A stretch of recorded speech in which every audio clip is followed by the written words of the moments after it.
Good evening. Good evening, everyone. Thank you for being here. Welcome to our work session for the month of September. I hope you all had a good summer. I know we're probably all anxious or pleased to have our kids back to school.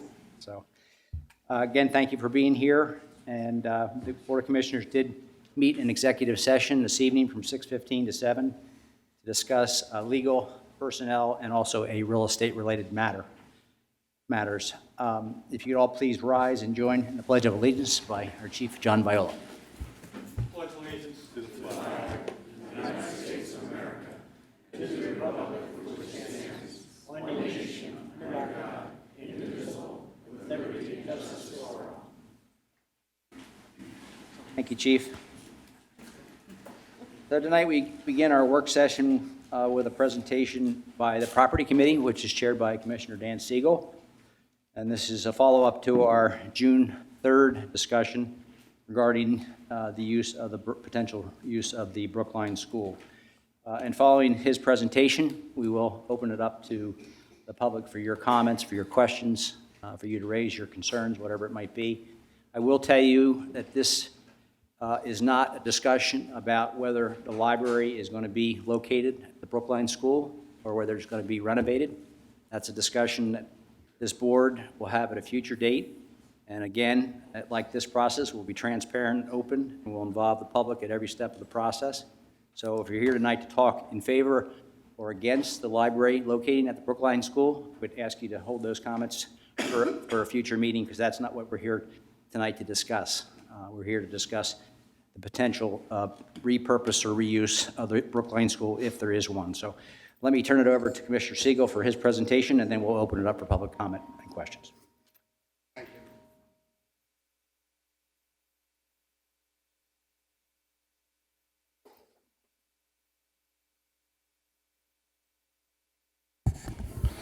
Thank you, Mr. President. I'm here on behalf of the Property Committee, of which I'm the chair. Other members are Commissioner Wexler, McGarity, and Oliva. This presentation addresses the history of both the library issue generally and the current issues with the Brookline School, along with information about some of the alternatives that have been discussed with the library. But on next month's agenda, there will be two resolutions. The first would be whether this board authorizes the demolition of the Brookline School, which is a separate issue. And then the second would be whether the board would authorize, at least moving forward, to determine financial feasibility if it were the consensus of the board to move the library there. But the voting item of immediacy is whether we knock down the Brookline School or leave it. So this presentation will address those items. Let me just call it up.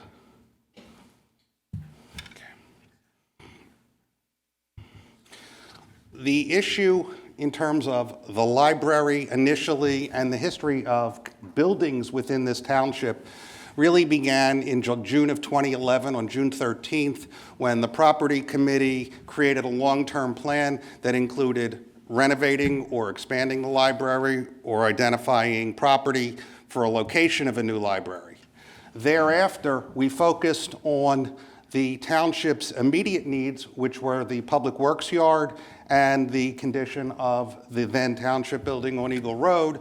And we recommended on May 12th of 2013, construction of a vehicle maintenance building and a new combined police and township administration building, the building we're in tonight.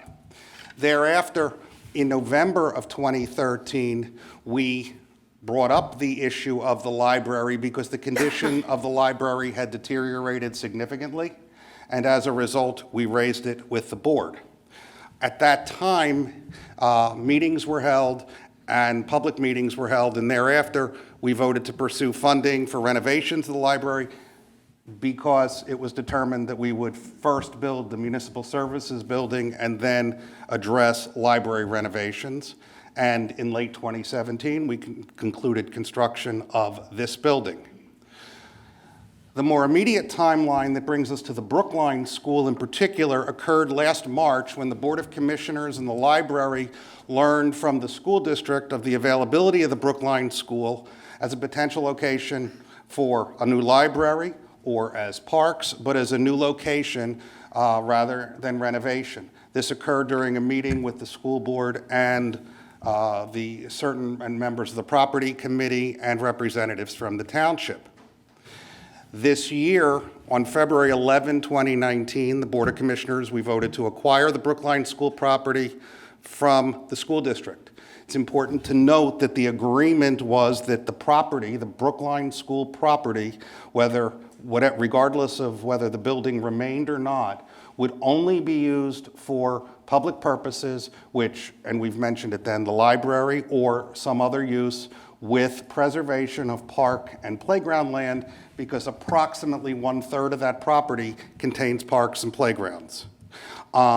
We then accepted comment in February at our meeting about the future, about the potential for demolition of the Brookline School.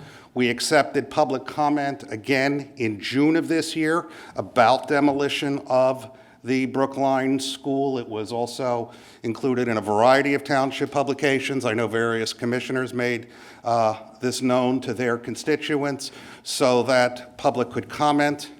And that brings us to tonight, where we're talking about options for the Brookline School. The immediate question, though, for the board, regardless of any issues with or without the library, is do we demolish the Brookline School? That's the first decision we have to make.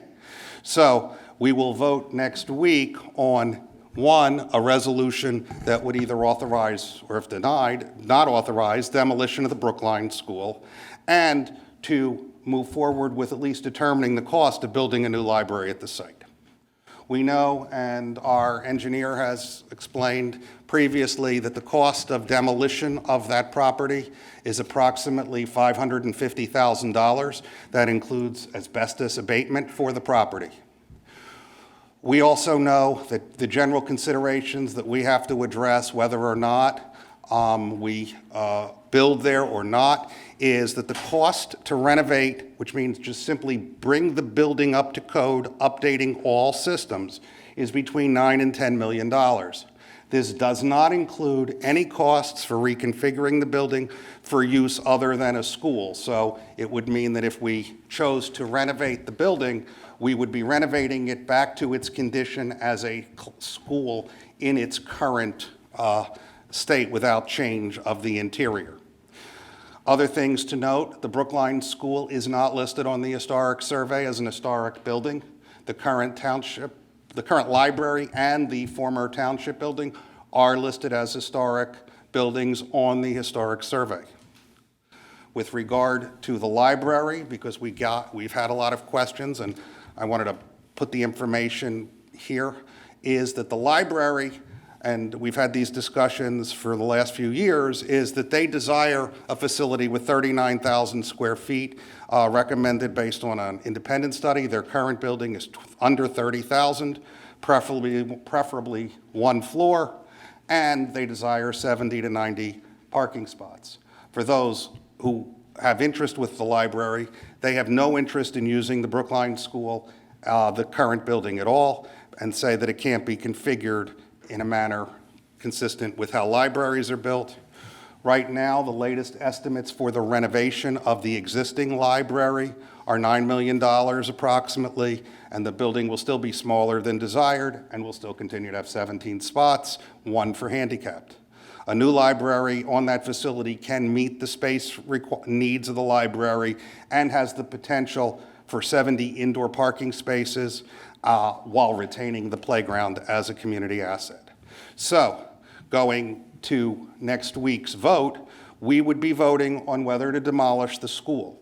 If we vote not to demolish the school at this time, we have no information and no plans or a current need or anticipated need for use of the building. So we would be maintaining a building for which we do not have any need in the conditions that I mentioned before.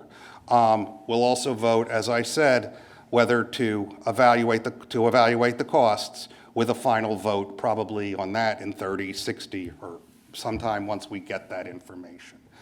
And with that, I'll turn it back to the board and for public comment. Thank you, Commissioner Siegel.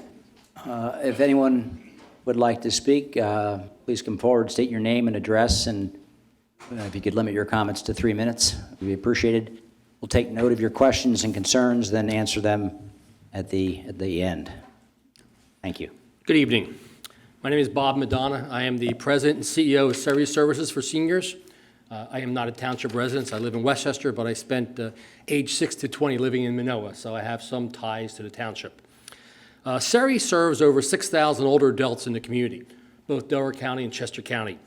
We've been in the Brookline School for well over 20 years.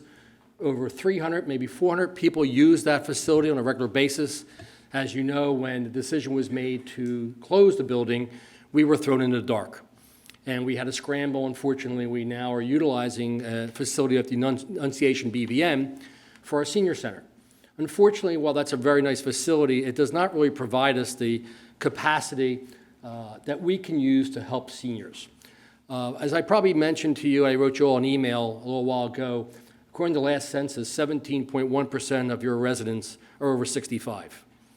And while I see parks and I see ball fields and I see wonderful equipment that you provide your township, I don't really see anything for older adults. And we do that.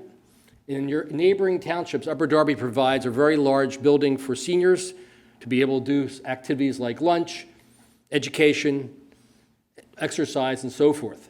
Radnor Township provides the Wayne Senior Center a free space for their senior center, in addition giving Surrey, and we're not even in the township, $50,000 a year because quite a few of the residents use our Devon Center. Narberth provides a space for free for a senior center. Lower Merion has a community center for older adults. So my plea to you today is, while I understand you want to demolish the building, and I probably agree with you because we were in there for a long time, I really like to see the township think about providing some form of services for older adults. I see all you here, someday you'll be there. We serve people 55 and older, so you may recognize that age. I'm up there. And I would like to see us partner, Surrey Services, we have a lot of experience, we've been around 38 years, with the township to do something for older adults. I would like to, if you do build a library, I think there's an opportunity to work together. I think libraries and what we do with providing a community center for older adults has a lot in common. So what I propose to you is don't forget the older adults in your township. There's a lot of them. And why I say 300-400 came to our Haverford Town Center, if it was really a really nice facility, and I would also invite you to come to our Devon facility, which we built 5 years ago, and see what a center looks like for older adults. We have hundreds, close to thousands of older adults who come there every year. And why? It's a new facility that fortunately was built by an individual who donated the money for it. So Haverford Township doesn't have that. We don't really have a place for older adults to go, to learn, to socialize, to get a hot lunch. And right now we're in one room that's not really great for us, but the Annunciation's been great to be a partner of ours. So my plea to you is to think about it. I offer my services, my organization's services, to work with the township to do whatever we can in the future to provide a home where older adults can spend time and socialize, be with their neighbors, and enjoy the rest of their life. Thank you. Thank you.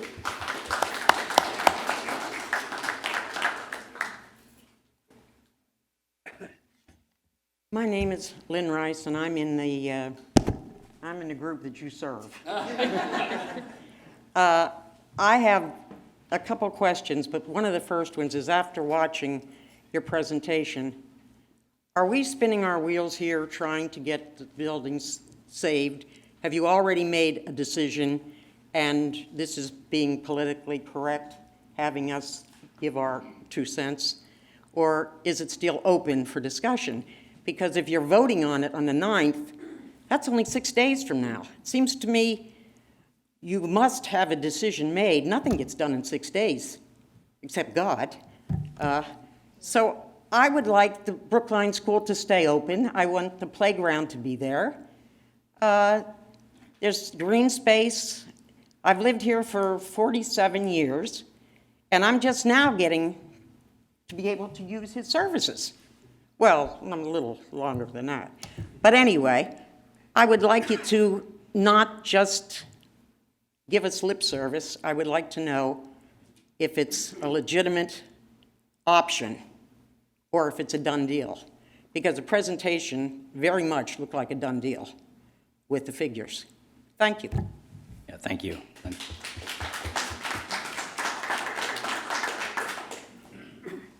Hey, good evening. My name's Steve Cohen. I'm on the Senior Citizens Advisory Council for the township. I do live in the township. I just want to say a few words on behalf of Surrey Services. How many of you have ever been to the Devon facility? Anybody? It's fantastic. I mean, it really serves senior citizens. Some of the senior citizens go there, and that's the only opportunity they get for a hot meal at a very reasonable cost. There's a lot of activities. They have a little library for them. And I've been to the Surrey Center over at the Brookline School when it was operating. And granted, it wasn't as grand as the one in Devon, but people depended on it. And a lot of seniors look forward to it. And I think that if they had a nicer facility to go to, that we'd even get more of our senior citizens in the township to go there and get a hot lunch and socialize with some people, because that's, a lot of them, that's the only opportunity they get to go out. And Surrey offers transportation services and everything else. So I just wanted to say my piece about that. Thank you, Steve. Appreciate it. Hi, my name is Rebecca Woodman. I live, Rebecca Timma. I live in the 8-1 district, Haverford Township. I have 3 points. The first is, why is the Brookline School not designated as historic if the former township building and the library are? Do you have an answer? I do not. Does anyone on the board know? The survey was done many years ago and evaluated all of the buildings in the township for their historic value. That was not included. That was done, I think, in the 70s or possibly earlier. Kelly, you might know the date. I can look it up. I have it here. The historic resource survey that we base our historic designated properties on was done in 1994 by the Delaware County Planning Commission. And that's what we've used. Our own historical commission has made some adjustments to it over the years, but essentially it remains the same. Okay, because I mean, it is over 100 years old, and I think that makes it historic, even if it's not specifically designated as such. My second point is, as these two gentlemen have indicated, it's a community center. And I would like to emphasize, why is it a good community center? Because it's accessible. It's not like the CREC, which you can only access via car or a shuttle. You can walk to it, you can take SEPTA, you can ride your bike. There are many ways to access the Brookline School and that facility. To suggest that there's no purpose for that location, to me, is erroneous. I think that there is a real benefit to having something on that site, and preferably preserving the school in some way to repurpose it for the community. And I think that the third point is the community. As these gentlemen indicated, we have an aging population. We also have a lot of children. And right now, it serves to meet both of those needs. It has a child daycare center, or it no longer does, but it did. And it has the Surrey services. So my plea is to suggest that we try to repurpose the Brookline School. I do understand that it's more expensive than to demolish, but I think Haverford Township is in a position to look at the benefits of that school and that structure in a way that it could repurpose it for the future so that it could serve the population at the location it's at. Thank you. Thank you.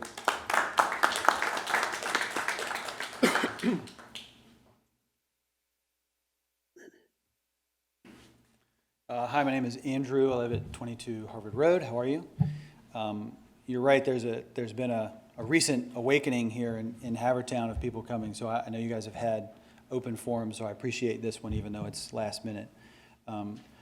One question I have is, since moving here 5 years ago, the quick math that I did was our taxes have increased at an increasing rate, and at a rate faster than the towns around us.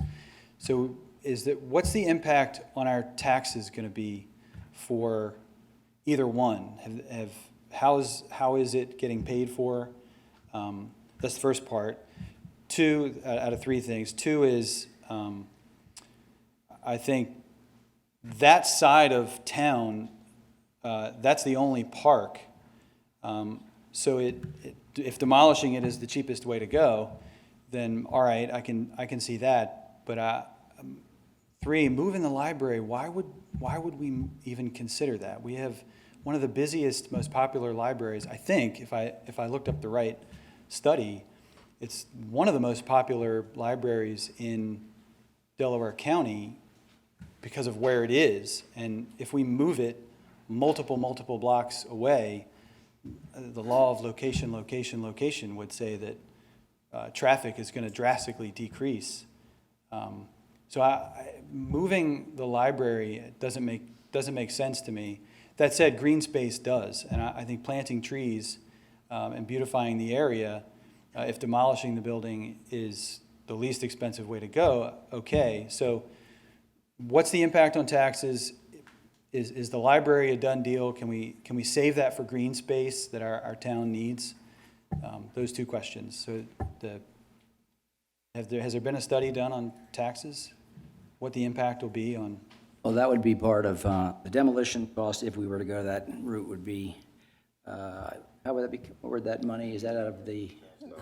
The estimate of $550,000 would come from our existing capital projects fund. Yeah. There And would be- what does that deplete our reserve fund, and how will that reserve fund be It would rebuilt? deplete some of our capital project fund, that's what that money is there for capital projects of that kind of nature. Yeah.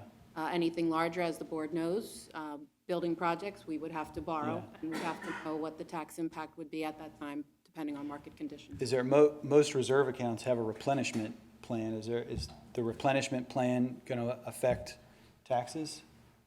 Do we, I mean, That would you may be up not to- know. That would I be don't up know to the that Board of Commissioners during the budget process. I'm So sorry, we I'm sorry, I do, missed you.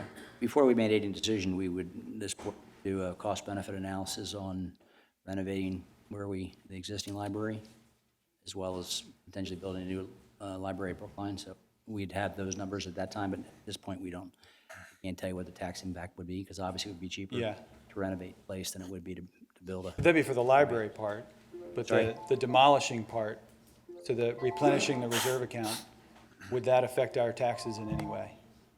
No.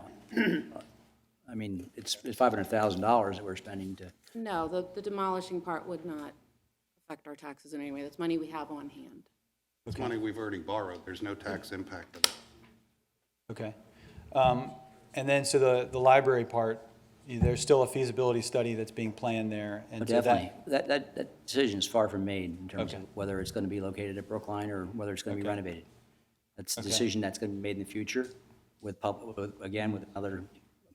series of public meetings. We'd Great. solicit public input and comment on Great. that at that point, but no decision has been made about Okay, all right, whether a new great. library is going to be built at Brookline or not. I mean, Great. renovation option is still very much on the table. Great.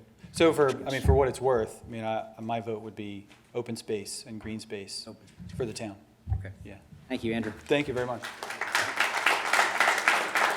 Yes. If I could clarify, we said when we acquired the property, and we've said it all along, that we were not going to touch the playgrounds or the parks.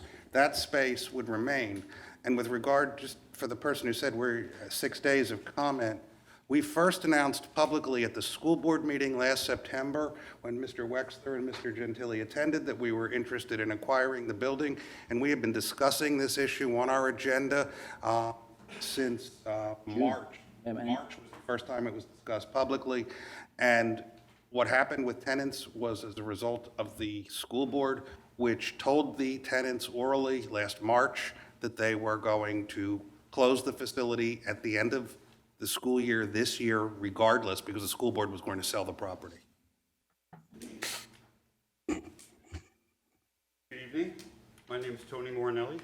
I'm currently restoring what was called the Leadham Dickinson Mansion, and which I have renamed Harford Hall in deference to the actual history of the place.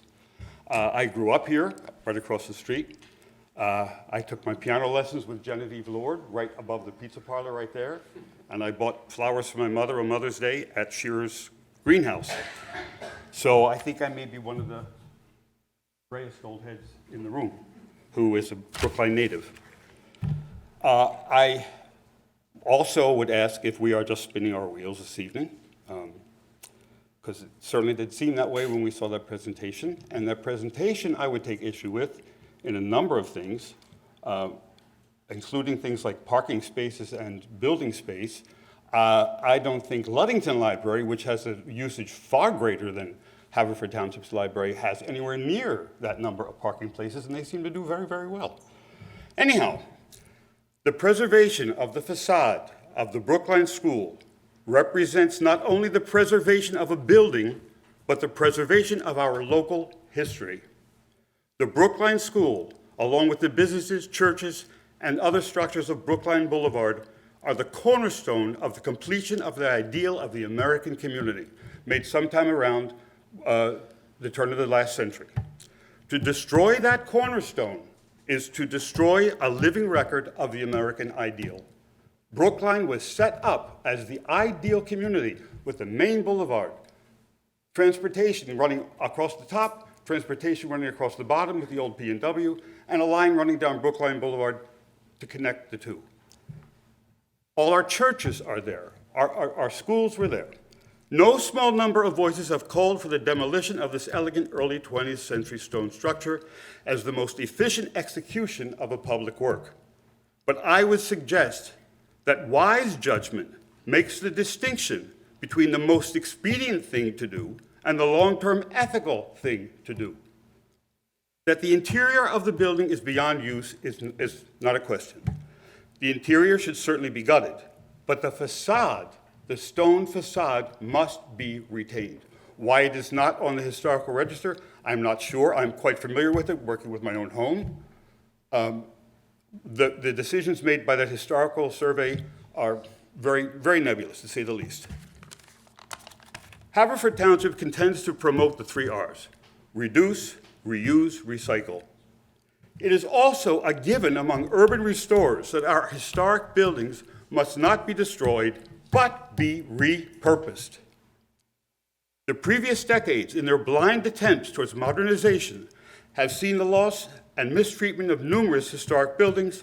Our present library stands as an example of that short-sighted modernization of the 1970s. If any of you grew up here, you will remember how beautiful the old library was, with the wood-paneled walls, the balcony, and so forth, none of which should have been removed.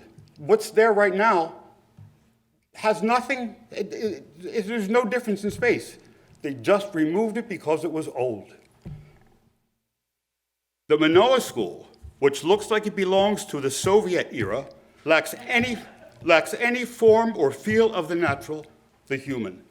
Its cold, fabricated metals certainly do not welcome. The structure is already a regret to many. Even this present building, with its travesty of stone, that business and that business, that pretends to be living rock as taken from our local quarries. This was a major quarry area, and we have this in front of us? What a travesty that is. It's a lie. Better to have nothing than to put that stuff up. The stone was also used in the Brookline School. I might also mention that in the rebuilding of the Manoa School, I might mention this too, they uprooted Copper Beach that was dedicated to my father, and nobody has ever even mentioned it to our family. It has been suggested that the Brookline School is not unique in its design and is therefore expendable. This is a specious argument. Should I demolish the very decrepit Leadham Dickinson mansion, which I have renamed Harford Hall, and replace it with a modern aluminum-sided housing because we already have fine examples of colonial homes, such as the Massey House, Harrington House, and even Nider Hall? Rather, we should value that Haverford Township has done justice to history by preserving all of its historic buildings. There is now another consideration, that of the use of the current library and the school students. That the current library is needed and useful gathering place for junior and senior high school students is evident to anyone who uses the library. The question is, of course, are those students there actually for library purposes or for social purposes? I can't answer that. Amy and the library folks would have to do that. Let us assume that the students benefit from such a gathering place. But by the same token, so would senior citizens, those who need childcare, and any other community groups. The current library, too, can certainly be repurposed to many of the needs of the township. The facade of the Brookline School must be preserved, and in so doing, we not only value its natural stone beauty, but we retain a seminal element of the history of Brookline and Haverford Township. Thank you. Thank you, Tony.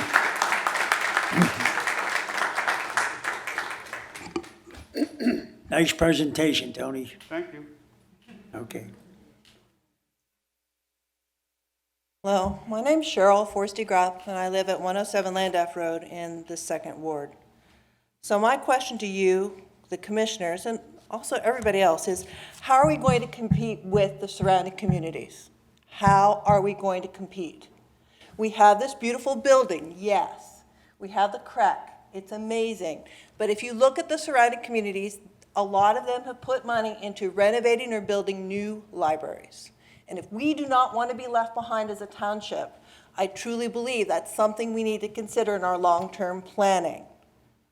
So I am in favor, and for the future of our community and for promoting encouraging more people to come and live in the township, that we need to really think seriously about what we're going to do with the Brookline School and think about demolishing it so we can put in its place something that is built for the 21st century and the needs of a 21st century community. It needs to be something that lots of different people can use. And we have lots of different needs here in the township, and how are we going to balance that? And I really hope that you will take everyone's opinions into consideration, but think very hard about how we're going to continue to attract people who want to live here, who can pay the taxes and support our community in a meaningful way. And I think one of the best ways to do that is to have an amazing library with lots of community space, which is flexible and able to serve lots of different constituencies. So I would ask, and I do grant that the Brookline School has some historical value, but it's more important right now for us to look into the 21st century and think about what are our needs going to be and how are we going to support the education and growth of everybody. So I'm in support of demolishing that building and putting something else in its place.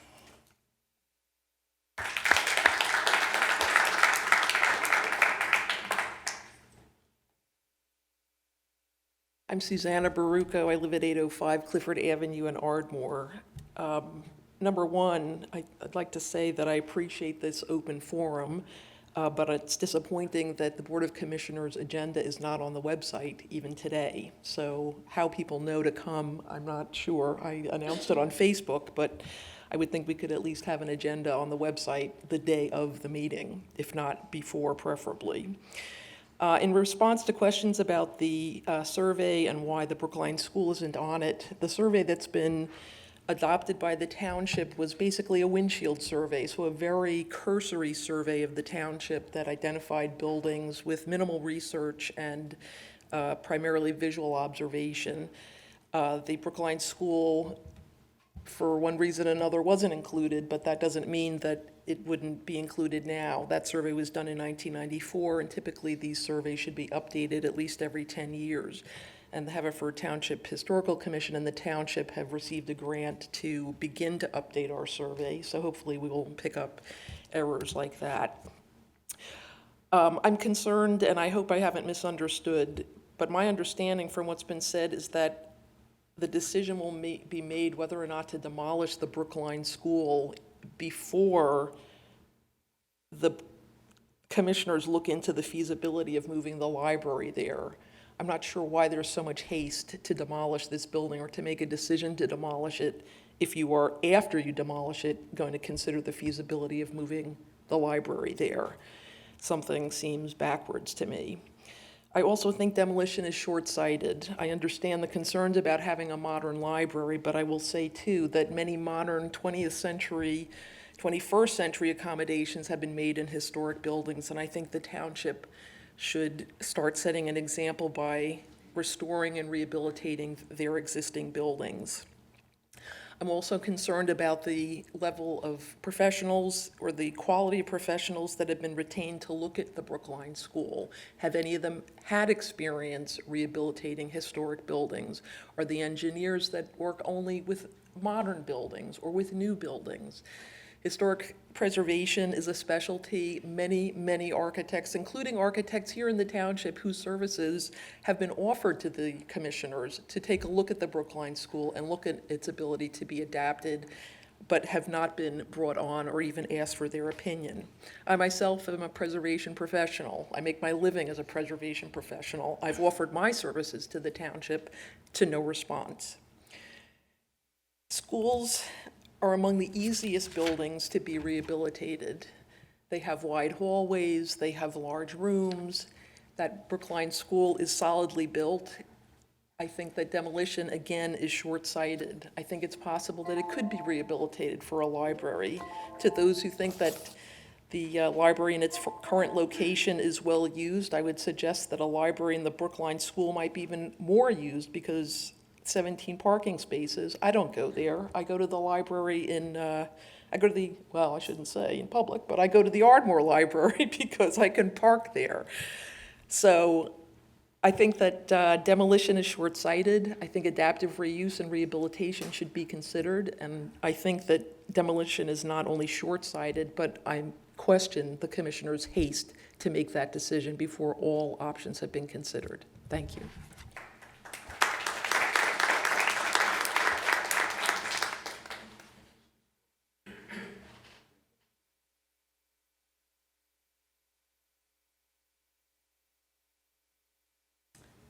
Hi, I'm Amy Kurtz. I live in Ward 7. I'm here speaking on behalf of myself and several other individuals that are concerned about early child care in our community that could not be here.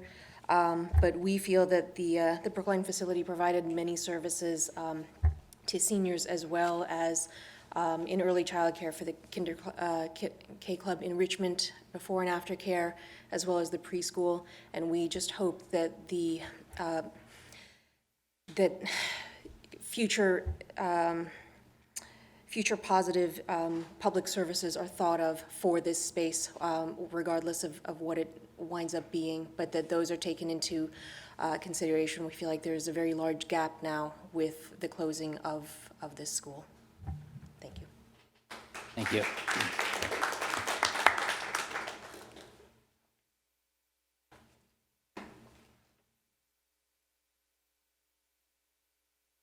Hi, my name is Mimi Kavanaugh, and I'm a resident of the township. I guess I'm just curious, kind of ignorant about this. This is just the second Board of Commissioners meeting that I've ever attended. But I'm just wondering, you know, a lot of people are sharing their thoughts and opinions, and I'm sure you're all taking it in, but is there ever any dialogue between the Board of Commissioners and the residents of the township? That's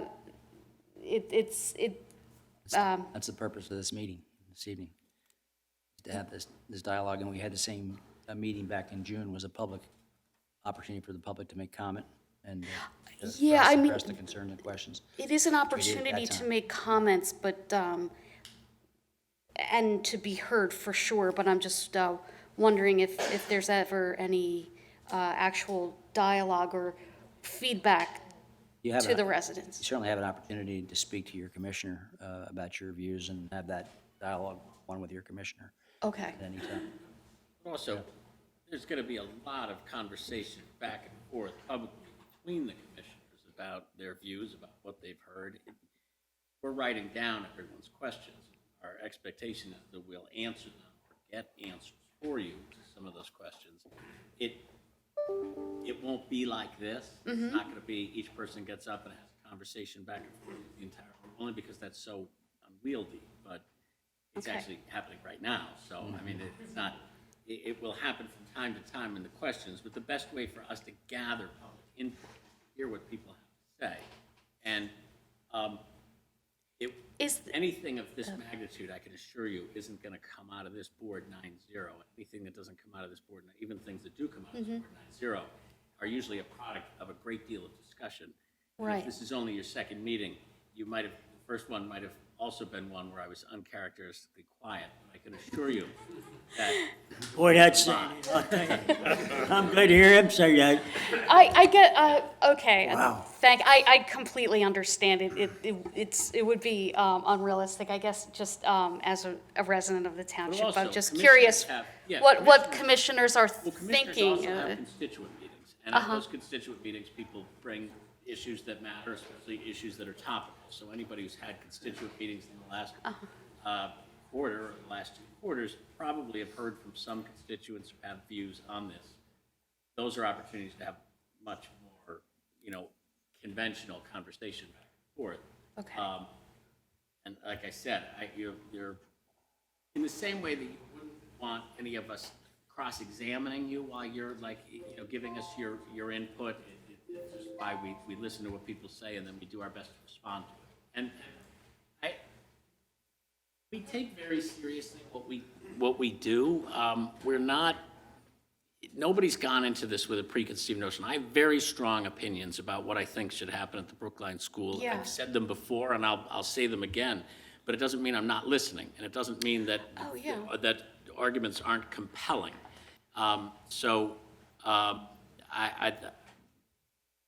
The whole point of public input is for us to go beyond our own opinions of what we think ought to happen. Right.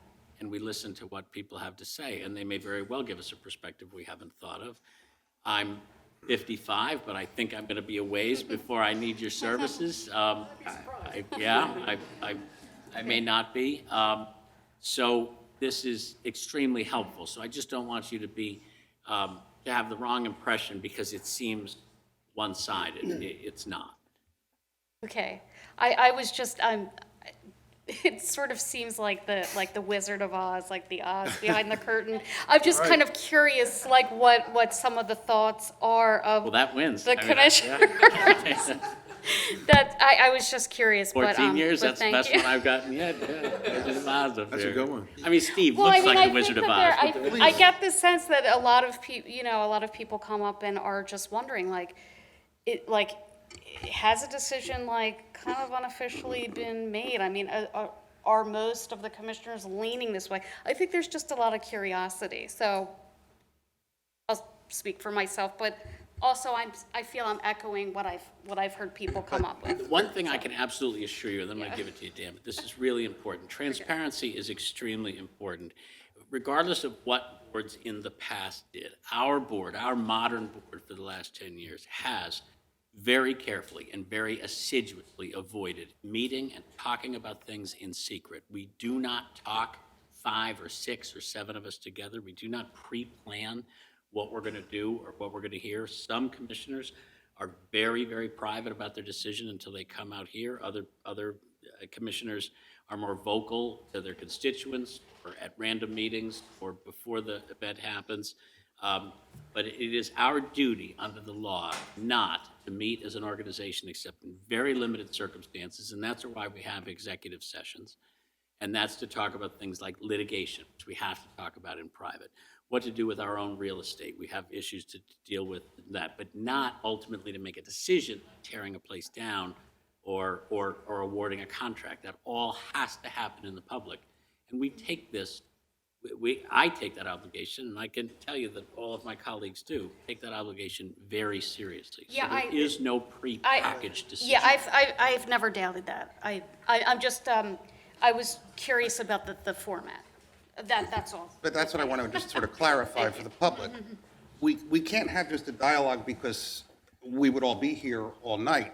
What we do instead is, and we've done this for years, and that's part of why I put the history in there that goes back to 2011, is that we listen to what residents do. That had a dramatic impact on how this building was constructed, on how we've done other things.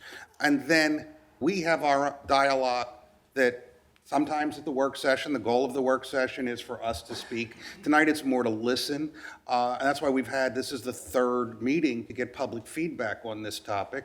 And then next month, I have no doubt that there will be, to say the least, a spirited discussion, because I have perceptions, all of us do. We certainly aren't a monolith. So you'll hear what we have to say, but we can't just keep going back and forth with each of you. We would never finish our meeting. Mr. President, may I make a comment? My concern is one of the residents here this evening spoke that this agenda wasn't on the internet, on our website, and that most of them found out through social media, whether it be Facebook or Twitter, whatever. But in the past, this board, and I'll agree with Commissioner Holmes, we've been the most transparent board and probably in the history of Haverford Township. But when we started planning building other buildings, specifically the CREC, we had numerous special meetings. We have this meeting in with our work session meeting, which I think would have been better if we had at least one special meeting where residents can come and there's not a time limit for what they want to discuss.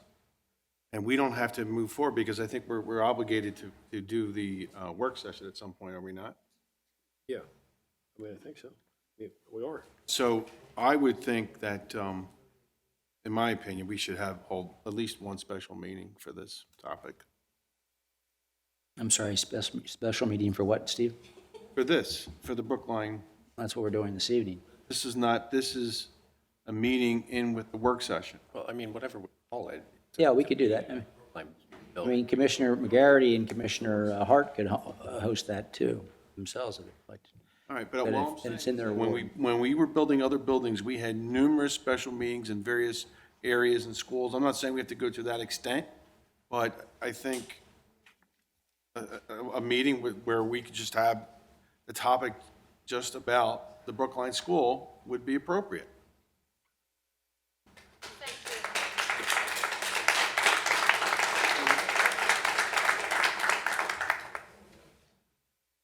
I would suggest, Mr. President, that after we've heard from the public, if Commissioner D'Amelio wants to make some motion, we can't act officially tonight, we could consider it next week. If his motion carries, it carries. If it doesn't, it doesn't. But we should proceed with public. Okay. To have another meeting on this. Yeah, okay. Fine, I appreciate it. Thank you. Hi, I'm Sarah Wood. I live on Sagamore Road in Ward 7. Just a couple of small things. First, the Brookline School does have a very, very small little playground that since March, or maybe a little bit after March, has fallen into pretty serious disrepair. It looks abandoned, which I know the building mostly has been. I have toddlers. I loved that little tiny park that's nice and enclosed and very close to where I live to be able to use. I don't think wood chips are all that expensive, and it just seems like it was forgotten about as soon as the school offloaded the building. So it would be wonderful if something could be done just to bring that back to where it was. It wasn't ever anything fancy, but it was usable and it was nice. So that was the first thing. The second thing was that I noticed in the PowerPoint that the library was able to say, we're not interested in using the Brookline School, even if it were to be brought back to its glory or modernized. And I just wonder how they're able to say that, because if that's all they're being offered, or if it could be, made to be this wonderful building that can be used by seniors, by daycares, by, have one whole floor and many, many parking spots to be for the library. And, it could be something wonderful and maintain the historic glory that it once had. I just think that it's unfortunate that they're able to just say, no, we're not interested. So that's all. Thanks.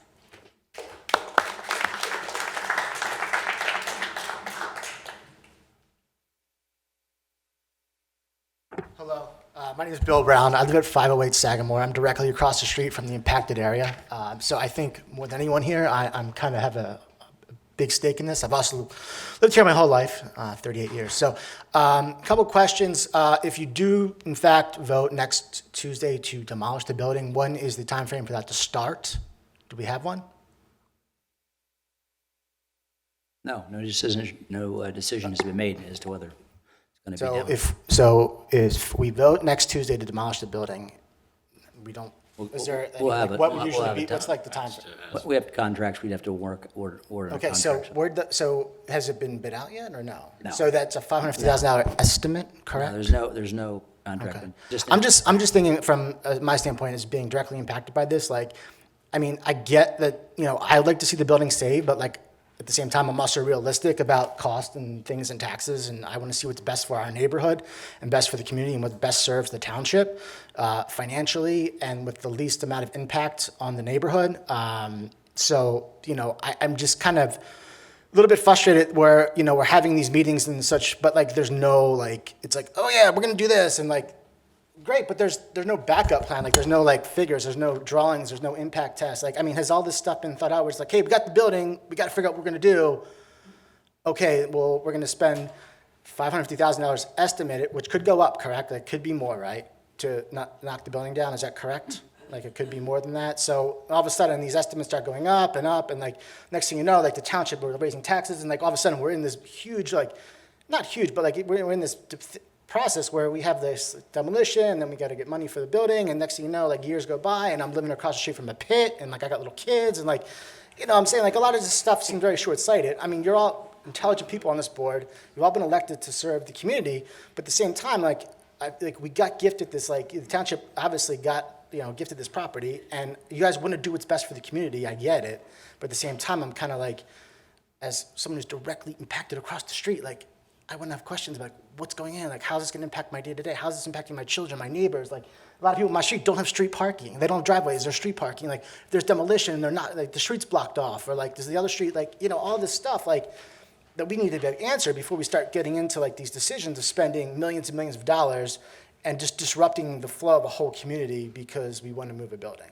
And that's just the only thing I think that for our part, what our neighborhood is very frustrated at that part is like, I feel like we just this is like thrust upon us, but there's no like, it's like, there's no thought behind it. We don't have anything concrete behind it. And I get like, this is not like, you know, this is how local government works and like, you know, these things happen. But like at the same time, like, you're just like thrusting this on a community of people that like, with nothing to back it up with. Like, and we just want answers. We want to, and we're being as transparent as possible, but at the same time, we have these huge plans, like we should have PowerPoint. How come we didn't have like renderings and things like that and costs and like these estimated costs, which could skyrocket. Like, you know, my time's up, but you know, keep that in mind. Like, you know, next time around, let's have some renderings, let's have some prices, get some bids. You know, We'll have our township engineer address your questions. Okay, great, thanks.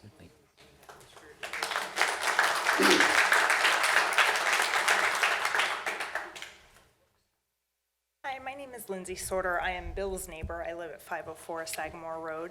My concern is, again, to echo what I've heard tonight, is that making a decision about potentially demolishing the building in 6 days is problematic without having some idea as to what we're going to do with it, the figures that go along with that.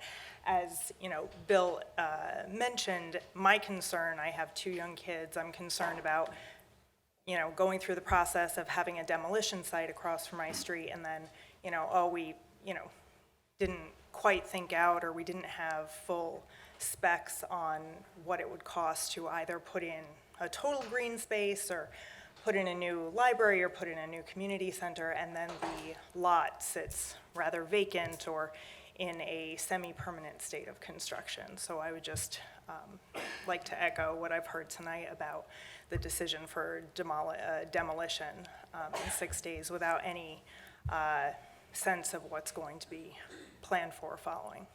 Thank you.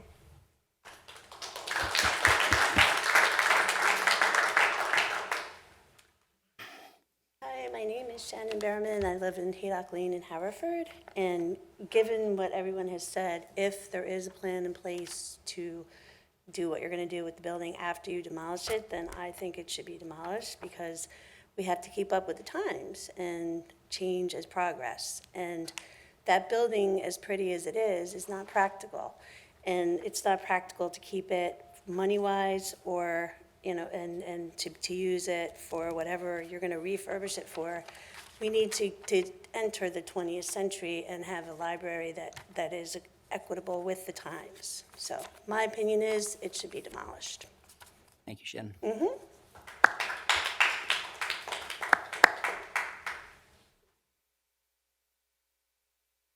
Good evening. My name is Scott. I live at Sagamore Road.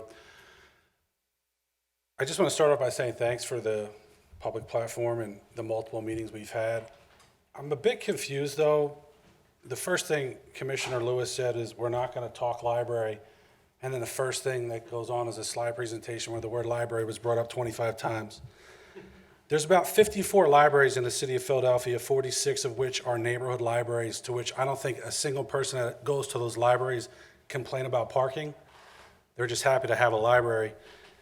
I don't know that I've ever driven to the library, and I probably live 10 blocks away. And I'd imagine that if people can't find a parking spot in the library, they don't not go to the library. They circle the block or park on the street or maybe park next to McGillicuddy's and pay the 50 cents for an hour. I just think 70 parking spots for a library seems a little ridiculous. There's probably 250 parking spots at the YMCA, and I can never find a parking spot there. The point is, you throw out, this is probably the third or fourth meeting, and the $9 million to renovate keeps popping up, and it's been mentioned 2 or 3 or 4 or 5 times that figure's from 2017. I'd imagine that if that $9 million was brought up 3 months ago, it'd probably be $10.5 million today. So I think the numbers are a little bit not accurate. And I think it just, if you're gonna make a decision in 6 days, whether to tear down a building or keep it, we haven't been shown another option of something other than a library. I just think that there's many things that building could be. I'm not for a library being moved there. If a library moved there, that's fine. I would have to walk 6 blocks less to go to the library. But I just think to make a decision in 6 days without, to Bill's point, not having accurate costs of what things will cost is a little naive. I mean, I work in the public sector and sell projects to municipalities like you guys all throughout the state. And every project lately has been getting kicked out because bids have been coming back way higher. Construction costs are through the roof. And, without having those costs or giving us options of what things could look like or rendering, things like that, it's very hard for us in the community, especially those that live within 2 or 3 blocks, to understand.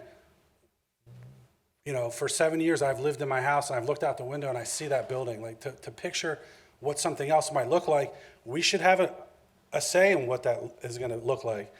And I think, to some people's comments to say, oh, we should get with the times, we all live in this neighborhood because we like the way it looks. I bought a house built in 1928 for a reason. If I wanted to live in a more modern neighborhood, I would have went and bought a Toll Brothers house or moved to, Avondale where there's new construction. I picked Havertown because of the charm. So thank you. Thank you.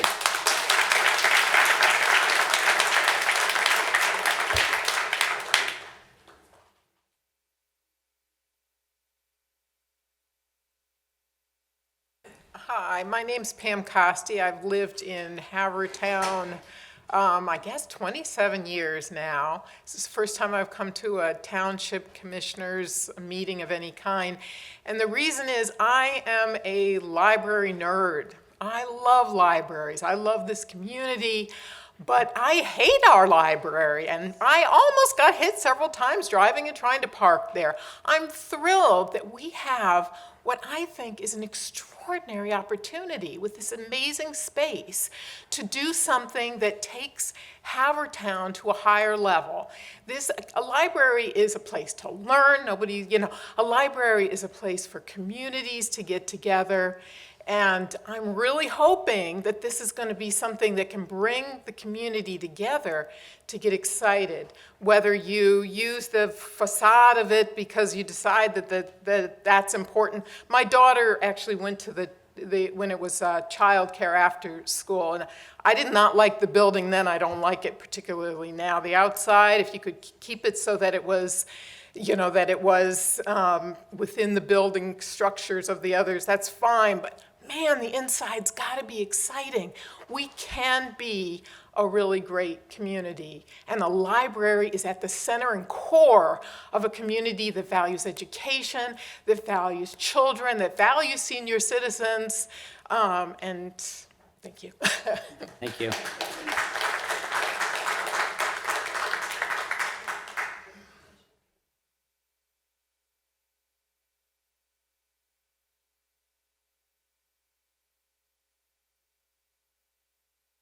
Good evening. My name is Phil Goldsmith. I'm president of the Haverford Township Free Library.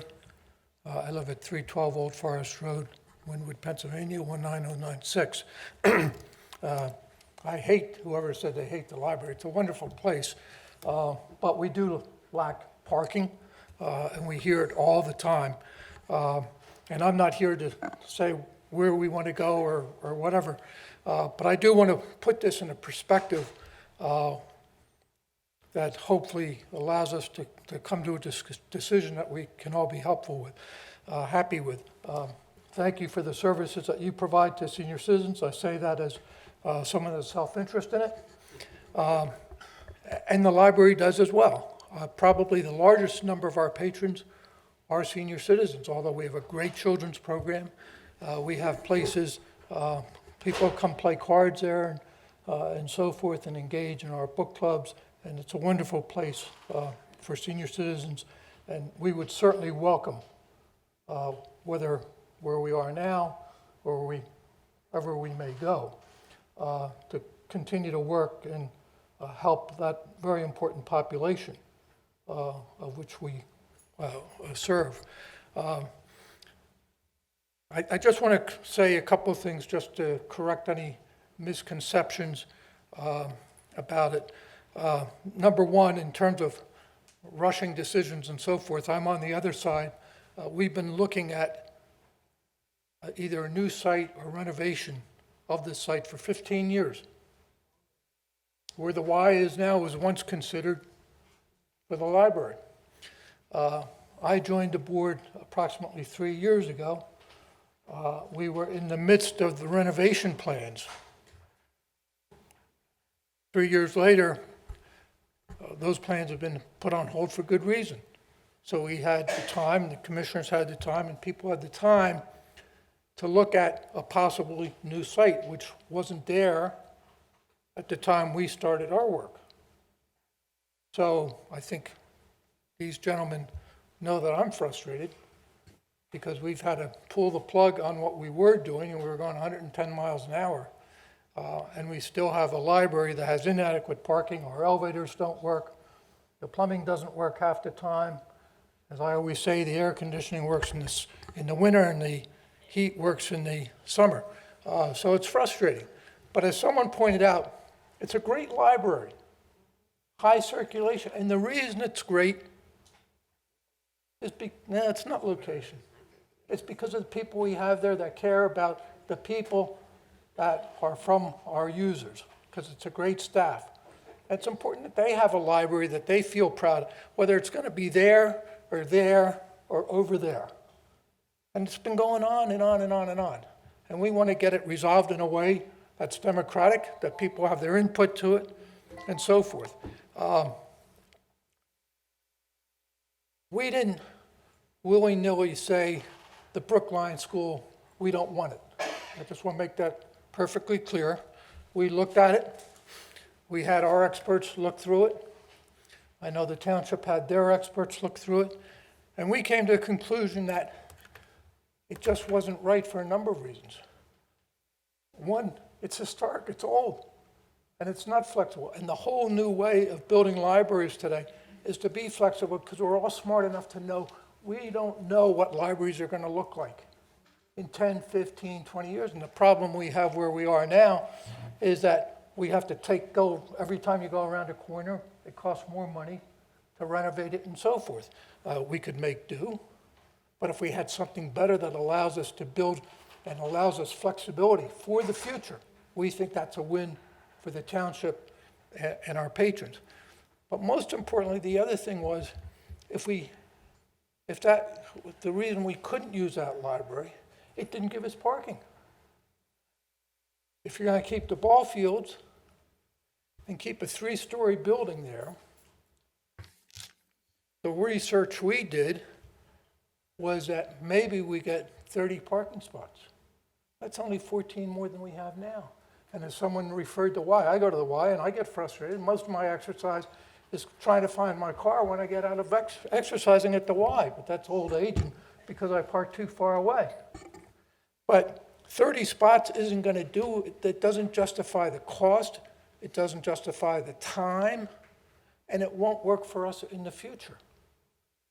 So our whole thing has been, how do we get more parking so we can attract more people to our library? It's great if you live in that area, but you're not going to drive there elsewhere. And as people say, they use Ardmore or wherever. So we're anxious to have this decided in a proper way. I thank the township commissioners for giving us another possibility to look at, for giving us the funds, for their support, and for giving us an open forum that we can come to this together. But I just want to repeat, we didn't willy-nilly say we won't use that school. What we've been saying, what's the best site, what's the best way we can go about building a library that works for all, not just this year, next year, 5 years, 10 years, but maybe 20, 30 years down the road. And we came to the conclusion that school just doesn't do it for us, okay? Thank you. Thank you, Phil. Andy, can I say a few words? Any other public comment first?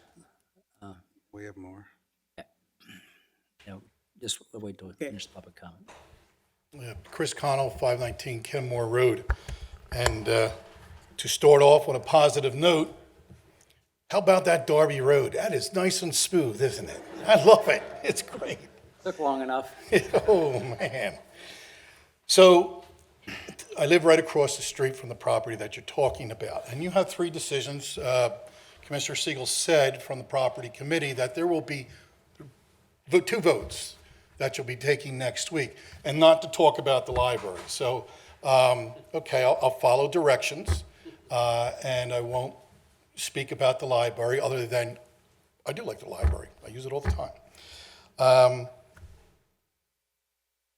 When you go to take that vote next week, if you take that vote, there's 3 things going to happen. You're either going to vote to take it down, a vote to keep it, or a vote to table it, whichever you do. But the thing is that before you take that vote, please understand what will be the impact of that neighborhood. It's great to look at something and say, hey, we can put a beautiful facility somewhere. Hey, we can, if you vote to take it down, or let me put it this way, if you vote to keep it, because I'm used to walking out my door for 30 years and seeing that building there. If you vote to keep it, then please, by all means, they do need a senior center. And I guess people do need places to take their kids and what have you. But anything that's been there the building has been closed on the weekends and after 5 o'clock at night. So before you take a vote, think about whatever goes there, how will that impact the dynamics of the neighborhood? Not just the community at all, but also the quality of life for that neighborhood. The people have been there and invested in that immediate neighborhood for years and years and years. If you choose to take the building down, then it is what it is. I hope the stone will be repurposed. And perhaps maybe I could see a nice, beautiful stone wall around a beautiful park and recreation. So that's how I feel about it. And please, before you make that decision next week, it's all about the impact. Impact on quality of life, impact financially on taxes, and whatever else you want to throw in there. But please, before you make that decision, think of those things. And thank you to your staff that always does so well, and to you gentlemen that your decisions, believe me, it's like being a referee. You blow the whistle, half the stadium loves you, and half the stadium hates you. So good luck. Thank you. Thank you, Chris.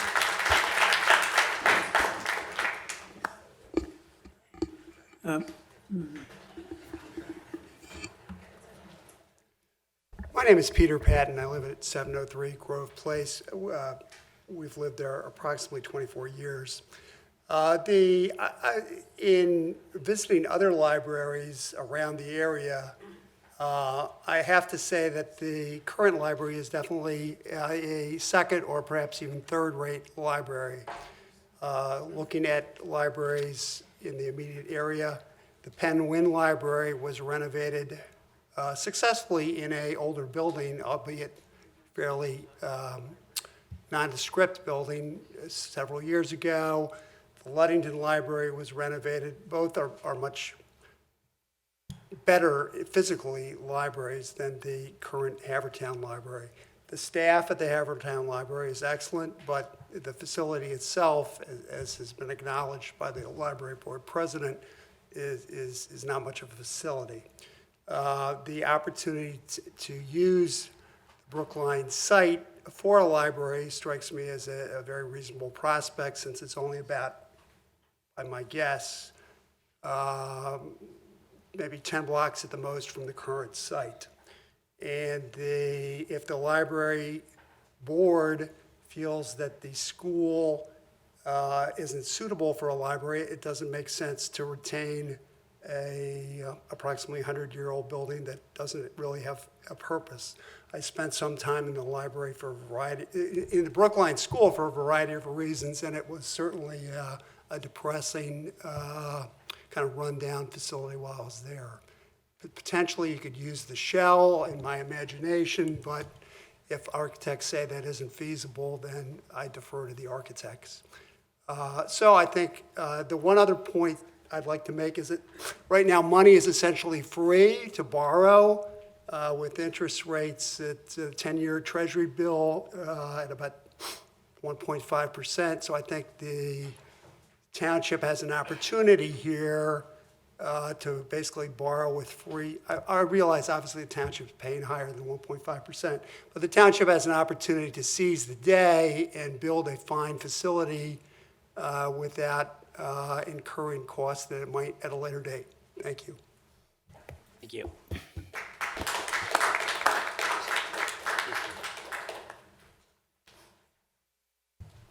Vince Cunningham, 539 Sagamore Road. I'm 3 doors away from the Brookline School. I attended the school. And I know it's about whether or not get down, but the president of the library got up and spoke about how active the library is on Darby Road, major 4-lane road. And he wants to even make it busier if he moves it to Earlington Road, Sagamore Road, and Kenmore Road. This is a residential neighborhood that you're looking to put this in. This is surrounded by houses. And it's a 2-lane, Earlington Road's 2 lanes, and then it's 1-lane streets next to it. So to even consider that, I am strongly against the library going into a small neighborhood like that. Thank you.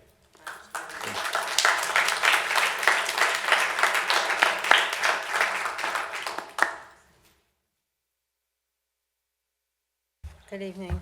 Thank you very much for giving me the opportunity to talk tonight. I have to say, I'm not fully prepared because I was under the impression we were talking about the library, which I know we're not, so I'll do my best, even though we're not talking about it, to kind of at least express a couple comments about the Brookline School. I just want to say a couple comments that have come to my mind during this evening's conversations with everyone.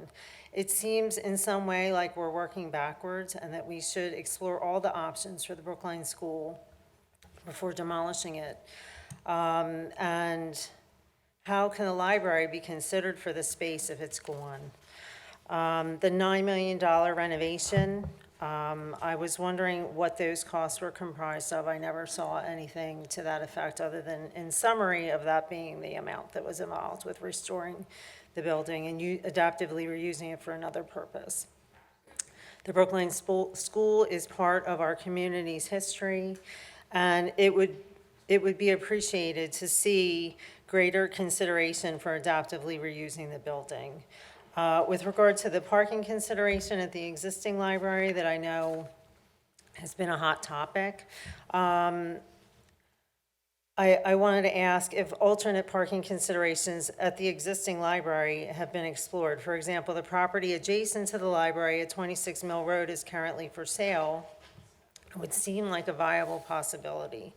Lastly, we have already, as a township, lost the Preston School, Chestnutwood Elementary, Manoa Elementary, and we're on the eve of losing Linwood Elementary, all schools that multi-generations of Haverford Township residents have grown up and either attended those schools or their parents have attended them. Conversely, the Lanark School has been successfully adaptively reused as condominiums. So I thank you so much for your time and consideration Thank you. this evening. Thank you.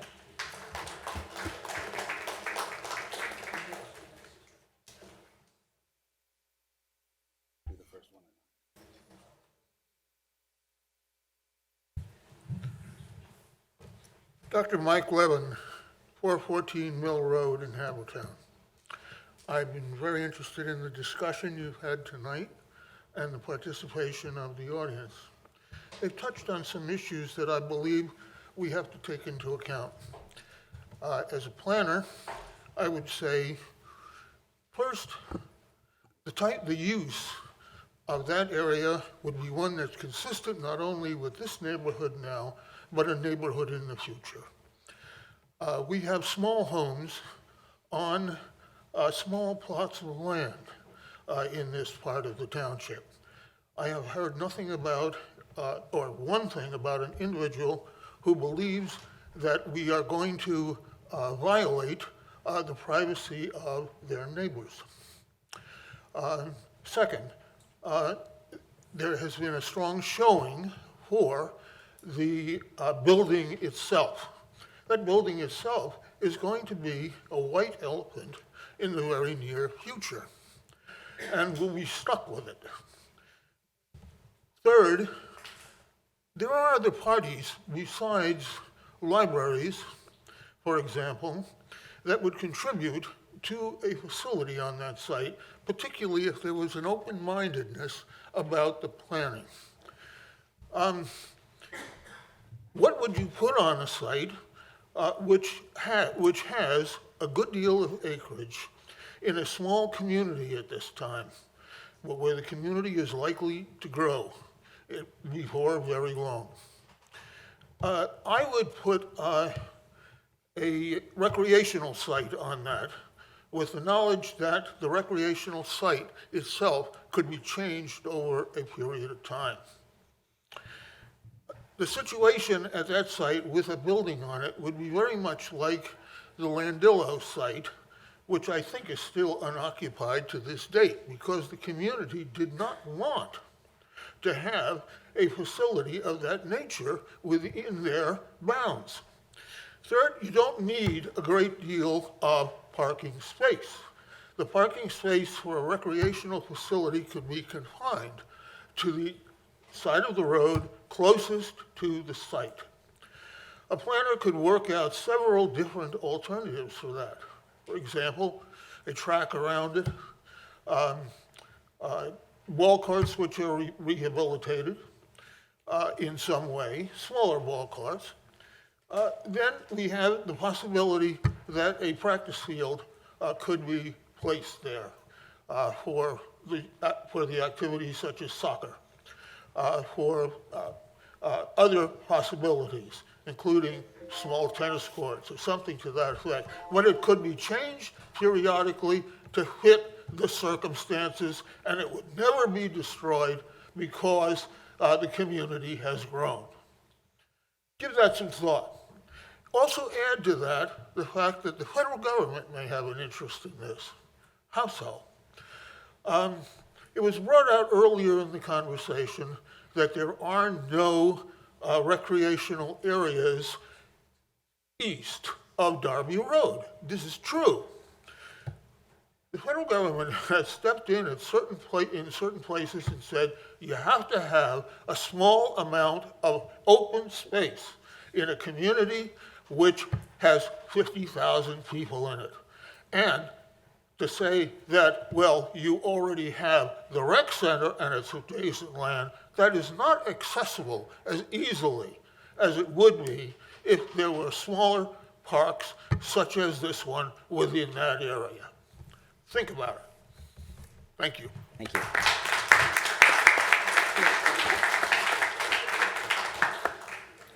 I'll keep it quick. I live right across the street, 1015 Arlington. One of the first questions I would have, I know we talked about the footprint not changing. Would that go for impervious space? Because we're talking about a lot of parking. Or are we going to lose more of the green space that's already there?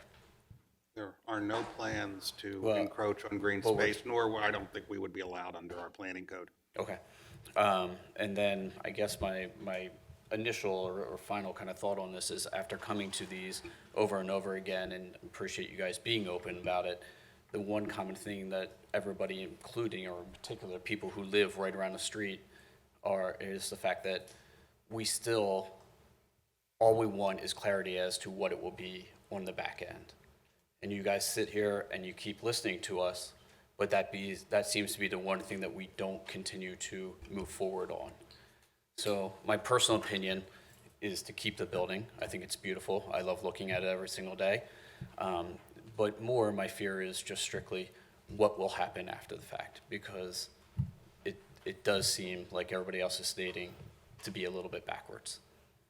So I just would want you to kind of listen to what the people are saying and maybe consider reorganizing the structure of how you're going to go about your voting. Thank you. Thank you.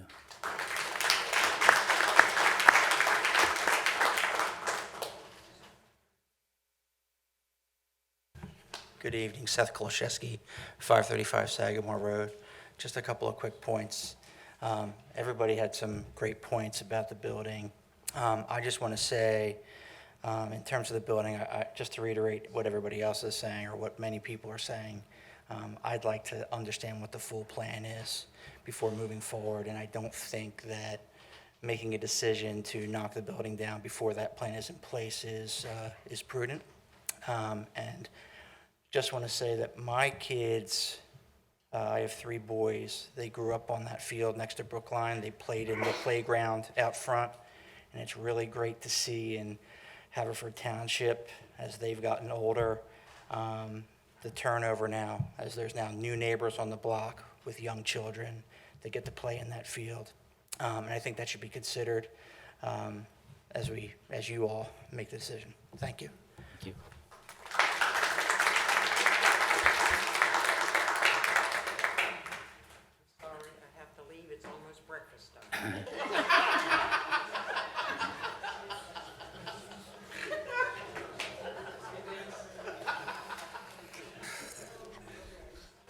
Good evening, Rachel Amder, 2201 Grassland Avenue. I just want to say I just moved here in 1996. I haven't lived here for 6 generations. I love Havertown.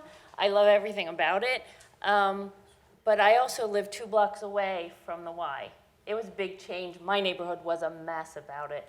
Eagle Road was a mess about it. The light that they were going to put in, it was messy, but it worked out. And that whole end of Eagle Road is beautiful now because of the Y. And it actually, yes, traffic is bad. Unfortunately, Havertown was built when some people had 1 car. Now everyone has 4 cars. I don't know how we fix that. I don't know how we make the roads wider. But these projects are messy because we're a really tight community, but we're usually better afterwards. The Brick and Brew was another big thing. Oh no, they're gonna serve food on the street. That's terrible. We love it. Now you can't even get a seat because it's great. Everyone loves it. And the Crossbar built across the street and Town Tap open. And those things have come to my neighborhood and brought some change. And these people dealt with it, and they adjusted, and the police have figured it out, and it got better. And is it always perfect?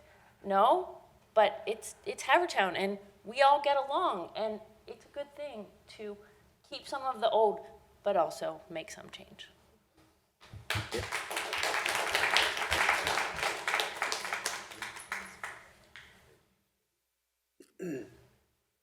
Any other comments? I forgot to say something before. When you guys do, if you do decide to. You stepped to the podium. Sorry. When and if you do decide to demolish the building, in keeping with your plan for a green, renewable energy of Haverford that you pledged you would do, it would be a great opportunity for whatever you do put there to have that happen. That was my only comment I forgot to say earlier. Thank you. Thank you. Okay, certainly heard a lot of comments, a lot of good comments. What I'm going to suggest to the board is that we move up the discussion of Resolution 2154, 2019, which authorizes the township manager to Resolution number 2153-2019, authorizing township manager and engineer to obtain proposals for demolition of the Brookline School. I think we can address your questions, most of which I think the common theme was to try to repurpose, adaptively reuse the building, possibly reuse the facade, was mentioned. And then there were those that thought we should take the building down. So I think everybody, I can give you my personal view. I think everybody on this board has their own personal view. We certainly appreciate your input. We appreciated the input back in June. And I think if the board will allow that, why don't we go into that resolution? And I would entertain, I would particularly be interested in Commissioner Hart's and Commissioner McGarrity's opinion, since it most affects in their ward. And so if they would like to share their view, that would be helpful. And then we can just go down everybody can kind of share their view on where they're coming from. Sure. And then I'd also like to have Dave Pannoni weigh in on some of the cost issues and the demolition schedule and so forth. Why don't we do that to start with, Dave? Why don't you give us just a sense, if we were to demo the building, what's the timing and cost, the time to get it down, and how do we bid it out, all those questions. So let me start with the demolition because that's where we had a more active role. The rehabilitation costs, we had a lot of assistance, good assistance from the school district on that part. So once the township took ownership of the building, we did a very detailed environmental assessment of the building. We looked for ACMs, asbestos-containing materials, lead-containing materials, and hazardous materials that have to be removed from the building prior to demolition. The board afforded us the opportunity to go in there. We've done that. That's called the pre-demolition abatement, similar to what was done at the police station here before it was demolished. And we have quantities and estimated costs, and the estimated cost to remediate the building prior to demolition is $250,000 to $300,000. Then the building would be demolished. So we'd have to talk. We would have to have first off, everything has to be publicly bid. So detailed plans and specifications are prepared. The project is advertised, and bidders are bid the project, and then the commissioners would award a contract to the lowest responsible bidder. So bid documents would have to be prepared. The bids would include two things: the pre-demolition remediation and the demolition. So the total cost we estimate to be about $550,000. The process, if the board said start today, by the time we were prepared to actually award a contract, that would be approximately 3 to 4 months. And then we haven't looked in detail about a timeline to demolish the building, but I would think it would probably be about another 2 to 3 months to demolish the building also. Those are pretty good hard timelines. The other part about rehabilitating the building, in 2017, the school district had done what they call schematic drawings, schematic plans of the building to strictly rehabilitate the building, to replace the mechanicals, the electricals, to put an elevator in, because an elevator would be required. In 2017, those plans were then used to come up with an estimate to rehabilitate the building, and they were brought back up to $2019, And those are the numbers that Commissioner Siegel mentioned before, the $9 to $10 million to rehabilitate. When the district compared those numbers, he also compared them to the costs to rehabilitate the Oakmont School, because those were the hard bid numbers. And they also looked at some of their initial demolition costs for both Manoa and Chestnut Wald. So we took a look at those costs compared to some of our experience. We are not, I think somebody mentioned, we are not a firm that would look to repurpose the building. The board would have to bring somebody else in to look at repurposing. But we can look at rehabilitating and cross-check those numbers. So those were the 9 to 10 million numbers. They make sense. They're logical. But the 9 to 10 million that you reference is without moving a single wall internally, right? I mean, that's just. To rehabilitate the building, what the district referred to as a light touch. They're not going to go in and do aesthetic improvements. It would, they said that because they don't have the building anymore. But it wouldn't be aesthetic improvements. It'd be an elevator because you need an elevator. It'd be new mechanicals, new electricals. But it could be another $2 or $3 million just internally to. The walls are pretty thick inside. We've talked about that before. It would be a little bit to start to repurpose and move walls. You'd have to look at. I don't know the answer to that question. It's not inexpensive. I know that because it's a big, strong building. But we haven't looked. We haven't put pen to paper or looked at anything in terms of what it would cost to start to repurpose the building. Yeah, could you be clear on that? That's not rehabilitation versus repurposing. Rehabilitation was to make it a school that they could teach children in again, right? Well, it's to bring the building back up to bring the building up to code and with mechanicals and electricals on the footprint as it is today, and footprint as it was for the last 100 years. And by saying repurposing, you're talking about somebody not building, who's not planning on using the school as the school, but has some other idea in mind where the interior design just isn't appropriate to it. That's Correct. A different story post-rehabilitation. Correct. And we have no number on that. It could be. The board has not moved forward with getting a cost to repurpose that building. Okay, thank you, David. One last question. What is that building zoned right now? Is that light industrial? I believe it's institutional. Institutional. What are examples of institutional uses? Schools, hospitals, I believe libraries. By the way, I want to congratulate our president on keeping the library out of this discussion tonight. You did a bang-up job on that. Thanks. Are there commercial industrial uses? Yeah, obviously a hospital's commercial. I mean, institutional. What are commercial institutional uses? Well, I don't know if we even have a designation for. We have commercial zoning, C2 through C5, and our shopping centers, everything from Manoa Shopping Center to our Armada Shopping Centers. I don't believe we have a commercial institutional zoning district. We don't. So the uses again would be for, what would be give us the uses, Kelly. Zone. As zoned, presently zoned. Hi. All right, so uses by right include public community centers, public libraries, public parks, after providing opportunity for public input.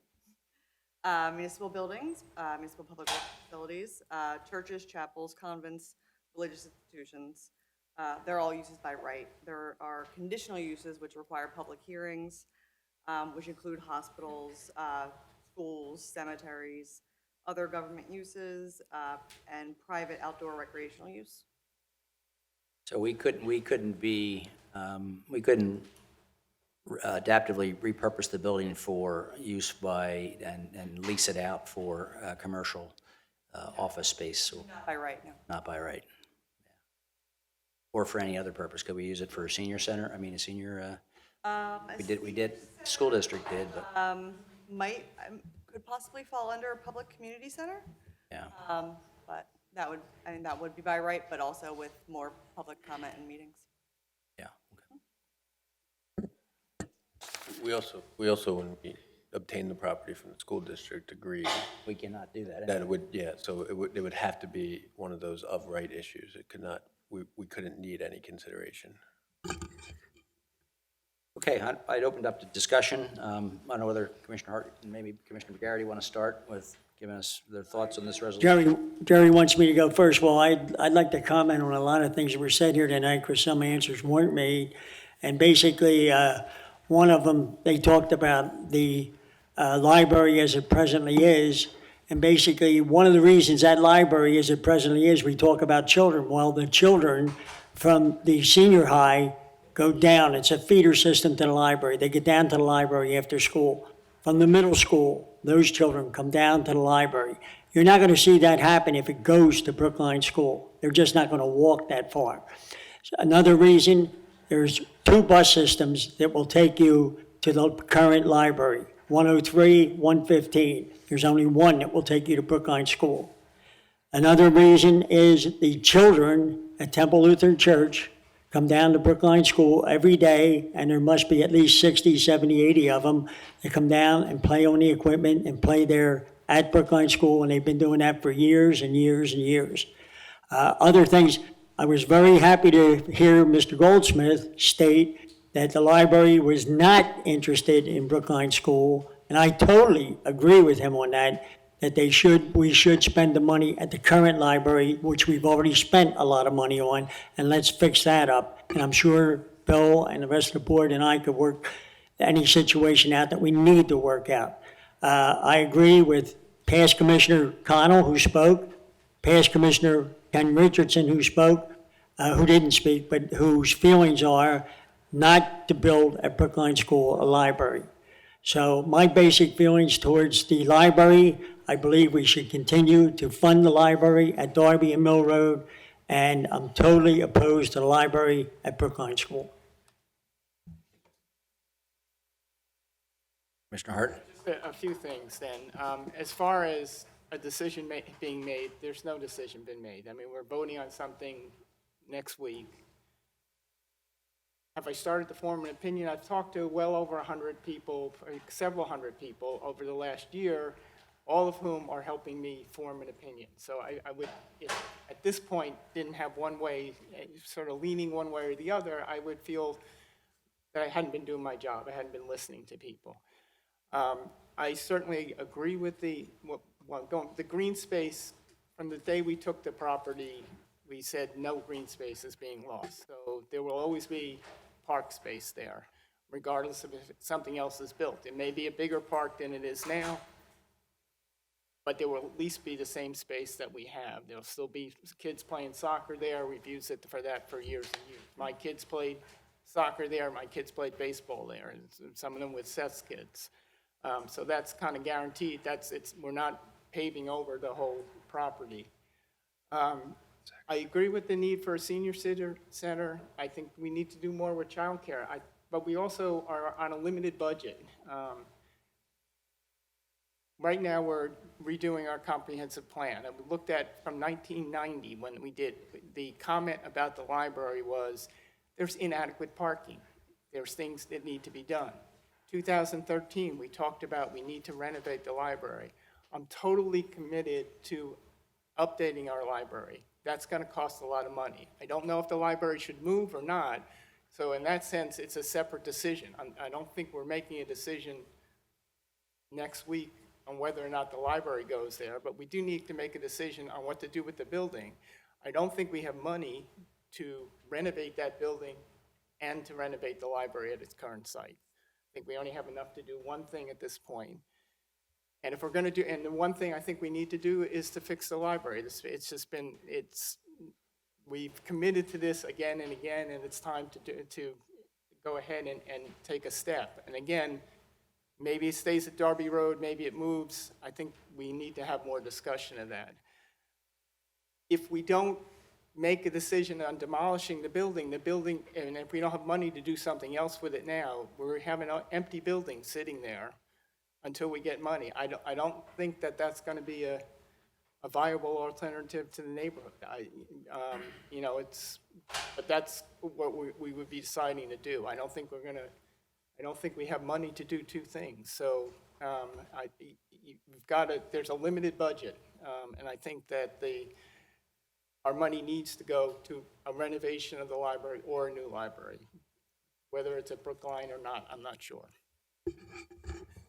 Yeah, Andy, I forgot to say that a couple other factors that the cost of this library as far as Brookline School would be an enormous cost to especially the senior citizens in this town.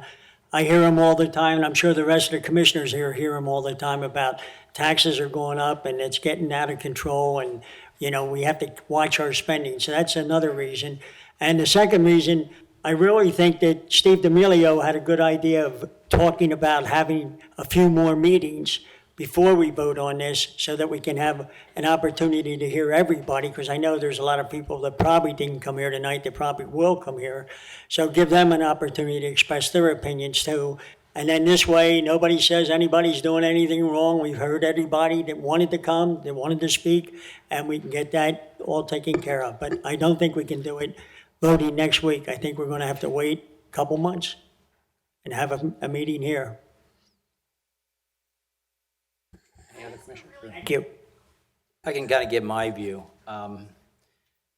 I think that given what Dave has said about the cost to renovate that structure, and that's excluding repurpose and redesigning the interior, we're not, the taxpayers aren't in the business of taking that kind of risk of trying to rent that building and repurpose that building, in my view.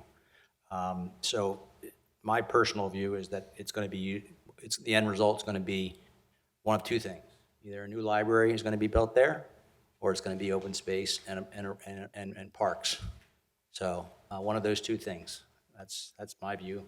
I haven't decided whether it's going to be the library or not. That's, I want to look at the cost-benefit analysis of staying where it is, renovating where it is, and maybe possibly renovating and building new where it is, and exploring maybe additional parking options at the current location, and also look at the new location, possibly at Brookline. So I think they're the two options. I haven't made up my mind in terms of which proposal, like Commissioner Hart, I haven't made up my mind as to which proposal I'll support. I need to look at the cost-benefit analysis on the various options, and certainly everybody, we'd have another public hearing to get people's input on that as well. So that's just my view. So I'd welcome any other comments from any other commissioners. Mr. President. Yes. I am just going to confine my comments to the demolition or not the demolition of the building. I've got a lot of views on the library, and I think people know them. But I have to remind everybody, we got an opportunity over a year ago, to take out of the school district's hands the future of this building. The school district said, we are closing. We cannot renovate it. We will not renovate it. We don't need it for its purpose. Now, they were in the habit or the business or the practice of renting some of that space to Surrey, running child care centers. That is not something we as a township do, nor is it something we as a township should start to do in the Brookline School. It's something we have to decide as a policy at the township level, whether we're going to take on some kind of duty to provide both services at the senior level and services at the preschool child level. Until we do that, we should not make that decision one building at a time. And so I appreciate the comments, and I understand the service that those places provided. The school district warned Surrey, the school district warned the child care services that were in there that they were closing for business in that building. It was not the township's, neither the township's obligation nor a good idea for the township to take up the role of landlord in those places. We aren't a landlord anywhere but the library, and we have been there for 100 years. So we're not talking about varying widely what we do if we do the library, but for purposes of keeping this building and keeping this building intact so that we could have continued child care services and continued senior services. That is not what the township does. And in fact, it's very difficult for us as a township to have tenants and to appear to validate or ratify some tenants over others. And frankly, it is something we should not be involved in. If we tear this building down and nothing happens, we have a lot. We can ultimately improve the whole thing into a park.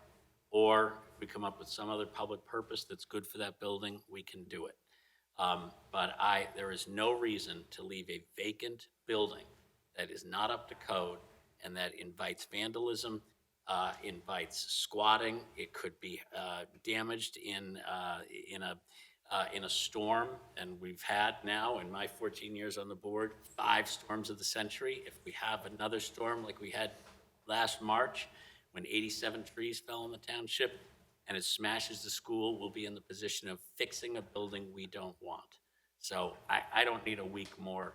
I will be voting next week to demolish this building because what we care about more than anything is the entire block that it sits on and the opportunity we have to use to use that space for some public purpose that's good for the entire township. As far as the old buildings that we're nostalgic about, like Chestnut Wall School or Linwood, the buildings that we have, the buildings that the school district has put in place of those buildings are modern.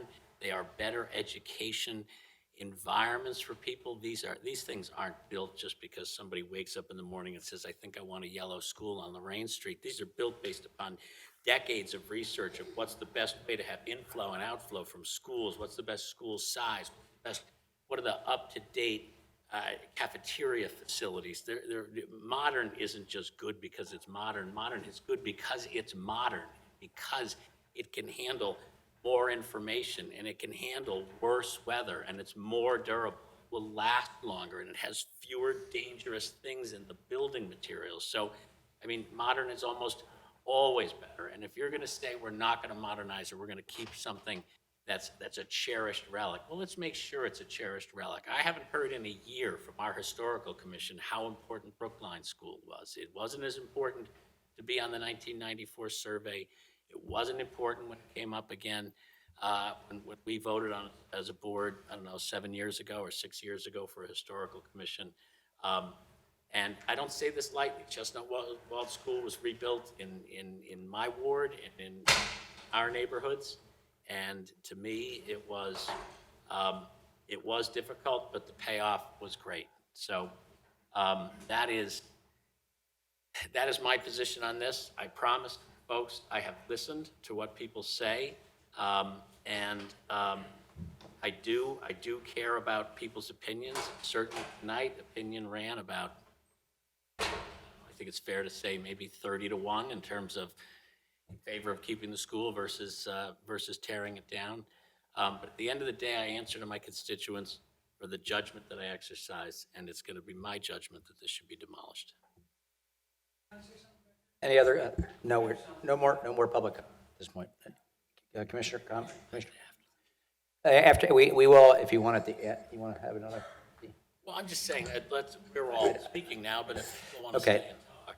Yeah, go ahead. Any other commissioners have any comments or want to voice their view? I would just offer, tonight there was discussion about putting off this vote again, and I would say that this board has a responsibility to make some decisions. We currently own the Brookline School, a library, but by all accounts needs significant renovations, and we own the old township building that is totally empty and serving as a parking lot. And the businesses in the third ward and the residents appreciate it being a parking lot, but it's really not the best use of the space for all the taxpayers of Haverford Township. And that's what we need. We need to make a decision. We need to take everybody's opinion. We need to take all the information, and we need to make a decision as to what we're going to do. And I don't. We've now had multiple meetings on this topic, and I think it's incumbent on us, and it's our duty and responsibility to make a decision. Whether it's popular with everyone or not, we have to make that decision, and that's our responsibility to the taxpayers in this room. That's our responsibility to the taxpayers that are not in this room but live in this township, and that's frankly our responsibility to the people who work at the library who have been waiting the better part of 2-3 years, been on hold. So I would ask this board that we can all disagree, we can all have differences of opinions, but I would ask that we go forward with the vote next week. As far as, there was a lot of talk about the historical nature of the Brookline School. We do have an historical registry, and this board in the past 3 years that I've been on it, we have spent thousands of dollars on upkeep on Nider Hall, Grange Estate, millions of dollars, and other historical properties like the federal school that are within this township, and we have maintained them, and we have a registry. As was noted in the presentation, both portions of the library and of the old township building are on that registry. And if and when decisions are made on those buildings, they will have to comply with that registry.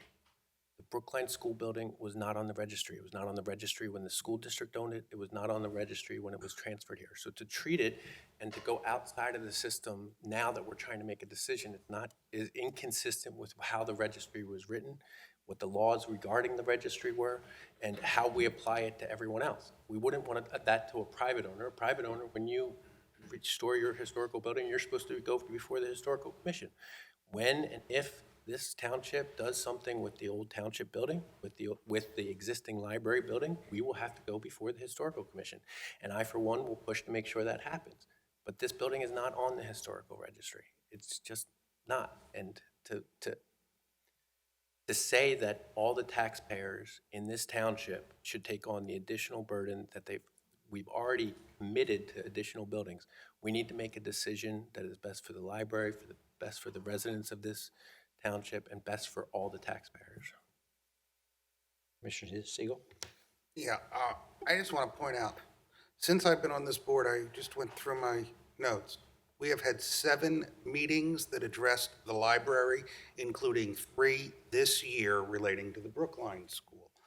The library and the Brookline School, when we agreed to accept the library, accept the Brookline School, we said publicly that we would either turn that property into a park or a playground, or demolish the building, or we would consider moving the library there. That's what we have said all along, and nothing has changed. It is time for this board to vote.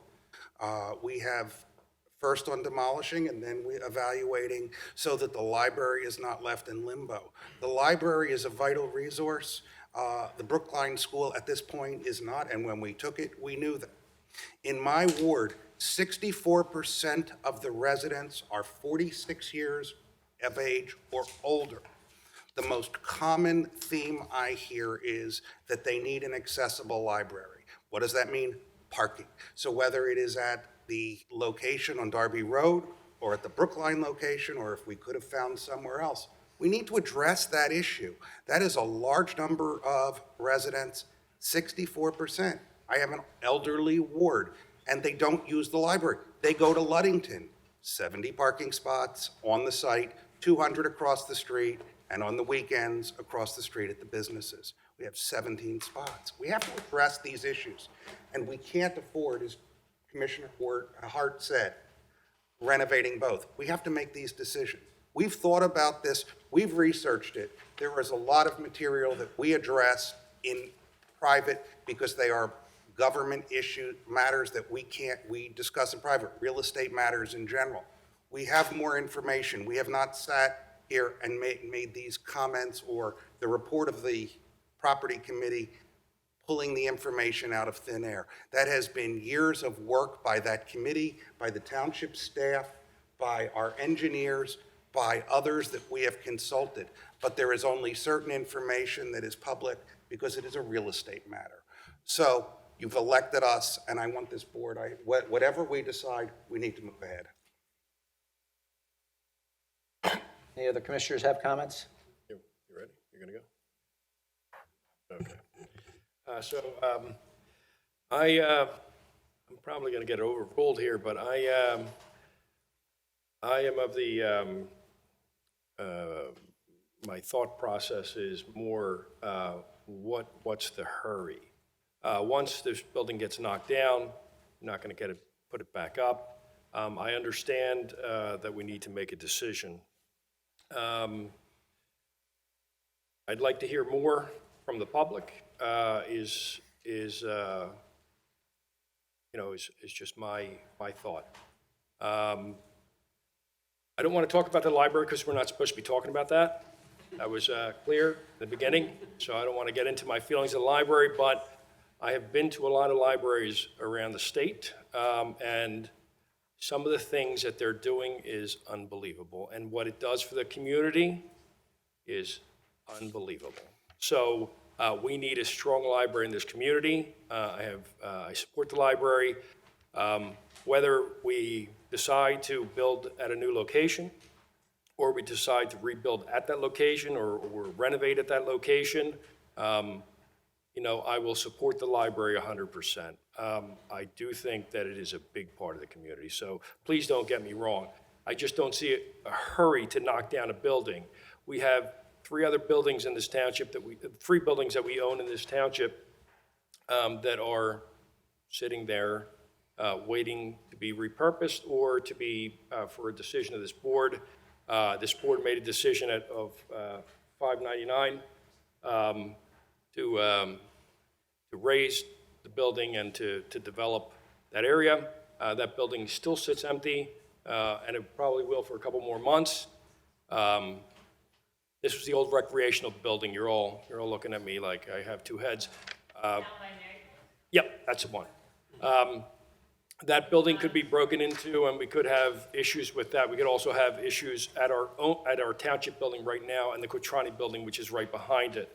These are all issues we have to deal with, and why we have insurance and things like that. So we need to take, when we make a decision, I believe public input is important. So that's just my 2 cents. If this board votes to go forward, I will support this board. Commissioner DeMaio?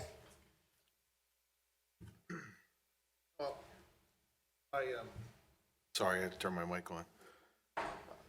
I kind of had the same sentiment that Commissioner Oliva has. The only thing I was asking for, and I know that this board has responsibility to take action. That's what we were elected to do. The only thing I said earlier was my concern was, I understand Mr. Siegel said that we had 7 meetings, but did we have one special meeting with just this subject? I mean, it appears that we're having it tonight, which was with work session. We had meetings about... Can I finish? No, I was just answering your question. All right, let me finish, and then I'll let you do that. You stated that we had 7 meetings, and I recall some of those meetings were at commissioner meetings here. I don't recall one single meeting except for this evening. And again, it coexists with the work session.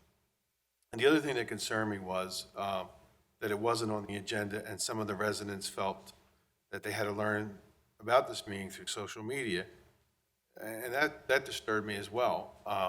I would hope that we do a better job of informing the residents if we can just have at least one special meeting with just this subject, make sure it's on the agenda, and move forward from there.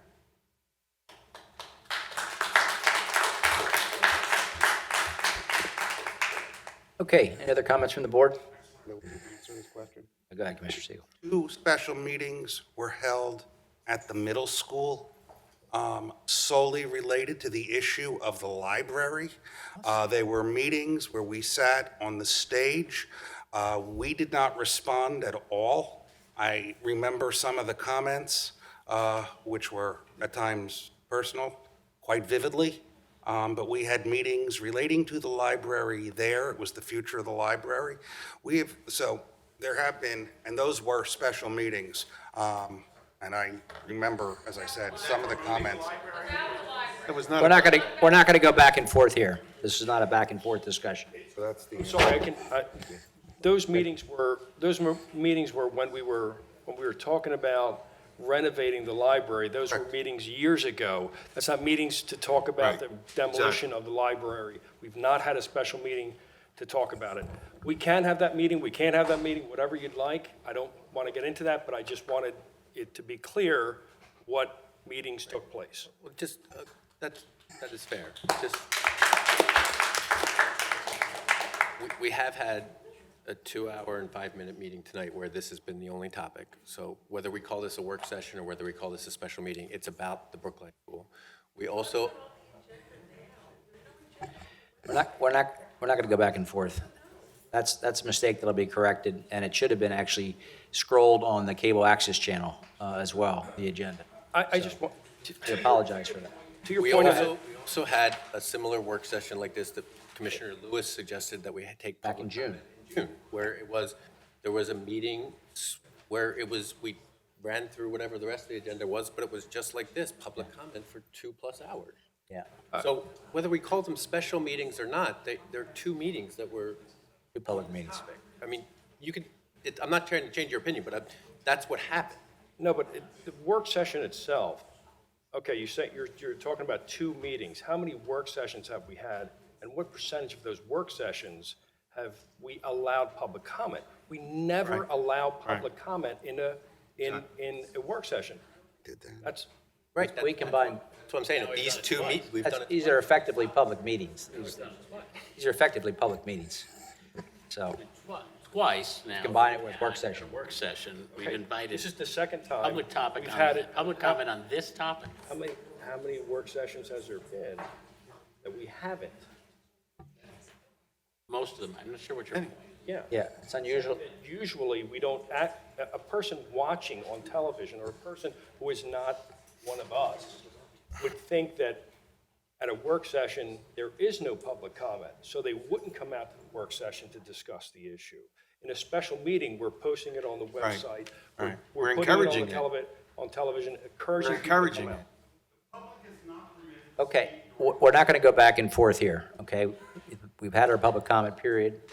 It's the board's discussion. Are you finished, Commissioner D'Amelio, Commissioner? I'm finished, are you? Any other comments from the board? Okay, we're going to go through the agenda, and if anybody wants to stick around and ask questions, I'd be happy to stick around, and we'll field questions at the end and take comments if people want to stick around.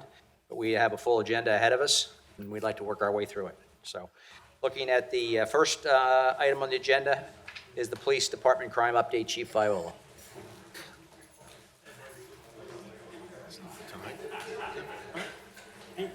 Yes. Thank you all for coming tonight. Thanks a lot. Yeah, let's take a minute, Chief. Yes, absolutely. If folks want to leave, can leave. Thanks for coming, Bob. Bye-bye. Yeah. Take a minute. Arrest 205 traffic citations, 21 non-traffic citations, 249 written warnings, and 551 parking tickets. We have burglary to 900 block of Township Line Road. Property manager reported a vacant resident was being renovated. Somebody went in and removed some copper piping from the house and damaged some glass. A unit block at Decatur Road. The resident reports sometime during the overnight act or someone entered the residence via an unlocked open front door. Numerous items were taken, including a laptop, computer, gaming system, and credit cards. This is believed the same actors who had entered numerous vehicles in the area the same evening, along with 3 unlocked vehicles belonging to this address of the burglary. Had an aggravated assault, 900 block of Westchester Pike, which is Barnaby's, reported a disturbance outside of the lot in the bar. Suspect was observed waving a gun around the lot while intoxicated. Business employees were attempting to ask the suspect not to drive his vehicle when he pulled the gun out. Employee was able to remove the gun from the suspect without any injury. He was taken into custody and charged accordingly by patrol officers on the scene. We had four motor vehicle thefts, all from U-Haul, which are non-return vehicles. One was recovered. We had 24 attempts from vehicles and attempts from autos. 1500 block of Westchester Pike, Ivy Rock Lane, 1500 block of Westchester Pike, Fairlam, 200 block of Ivy Rock, and all happened on 8-1 and 283. Also additional ones in Langhorne, Parkview, where a window was smashed out and a purse containing $50 was taken. 700 block Ashurst Road, 700 block of Haverford Road, and then there was a bunch in the unit block of Decatur Road where that burglary was taken. We had 2 bicycle thefts, one from Haverford College, one from the 100 block of Clemson Road where a bicycle was taken from a garage, and we had 8 canine usages in the last month of August. That's the report. Any questions for the chief? Oh, Yes. the street where the cars are broken into, what was that street? Yeah. 1500 block of Westchester Pike, Fairlam, and Fairlam and Ivy Rock, all close to the Pike. So that was, they were breaking into cars the same way? as we breaking, had- unlock cars. Okay. It was the first day of August. Did we have any other break-in? After that, 8-3, Ivy Rock, that could have been just one from previous, and the rest were later on in the month, and they were on the different side of the township. So do you think it's still that same problem you had spoken It's about? the same problem, like I said before, we have locked numerous people up, and it pops up again, goes away for a little while, pops up again. All the townships are dealing with it, everybody makes numerous arrests, we have pictures, and it's the same thing, it just continues for the unlocked cars. Yeah, and you're getting pictures from residents on video? We have a lot of video, but it's tough to identify who the person is. It appears that they're nighttime they're wearing hoodies. You get a facial shot from the side, but it's almost difficult to identify the person. Most of these people are not from this area? Well, the ones that we arrest are not from the area, absolutely not. Most of them are from Philadelphia. Okay, thank you. Okay. Thank you, Commissioner. Thank you, Chief. Are there any Commissioner Committee updates? Had a property committee update tonight. Yeah, we did. Just 2 hours and 15 minutes. And depending on what we do, I'll then have a finance committee update. Mr. Chairman, just to make a comment, it's not a committee, but it's that resolution that I've spoken about the plastic bags. I called Peter Pugliese last week, and I asked him if the Environmental Advisory Committee can look at this. I still believe that it's something that we should pursue and do, but I think we need to do our due diligence as well, and since that is a great advisory committee, I thought that they should take it on and take a look at it. That makes sense. Yeah, because we both received an email from Gene Lutz, who had some suggestions, which were good. Yeah, good. Valid, and that's what you and I, we talked about, it prompted that discussion. It makes sense. Wait for the EAC to come back with it. Anyway, I'm sorry? Yeah, let the EAC come back with a recommendation. Yeah, I agree. Consider. I agree. Okay, thank you, Amelia. Any other Commissioner Committee? Okay, looking at next week's agenda, ordinance number P 15/2019, Grange Estate Extend Lease and Agreement between Haverford Township and the Friends of the Grange, Inc., second reading. We discussed this at the last month's work session. So is there any additional questions? Last month's session. Yeah. So any other questions or discussion? Okay. Next item on the agenda, ordinance number P 16/2019, Trail Easement Agreement, 3823 Darby Road. Again, a second reading. Any questions or discussion? Ordinance number P 17/2019, Traffic, first reading.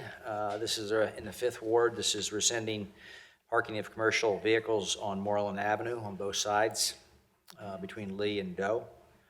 You have a comment? Well, I just want to ask you, how is commercial vehicles defined? Prohibition? I'd have to Size ask. and weight? Ask the residents asked that it be removed, so we're honoring your request Wait, by the is there residents. restrictions We're being lifted? we're rescinding it. Oh, great, okay. Yeah, we're rescinding it, yes, yeah. I'm just concerned when we prohibit that we're Yeah. very clear in our language what we are and aren't prohibiting. Correct. Yeah, sorry. Next is ordinance number P 18/2019, Smoking in Parks, first reading. I would ask our ordinance chair, Commissioner Siegel, to present this for discussion. Thank you. There's been a movement in Pennsylvania through the Department of Health to have communities prohibit tobacco use in parks and playgrounds. I actually looked through and didn't realize that we hadn't had that prohibition in the past. And based on essentially the model ordinance from the state, what has been done in other neighboring communities, we put together this ordinance that prohibits smoking as well as vaping in our parks, along with the policy considerations for it.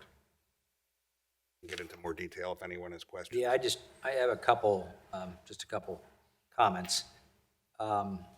First off, I thought, how do we enforce this? And I understand it would be a fault on the police to do that, and I'm not sure that's the best use of our resources, quite frankly, is enforcing.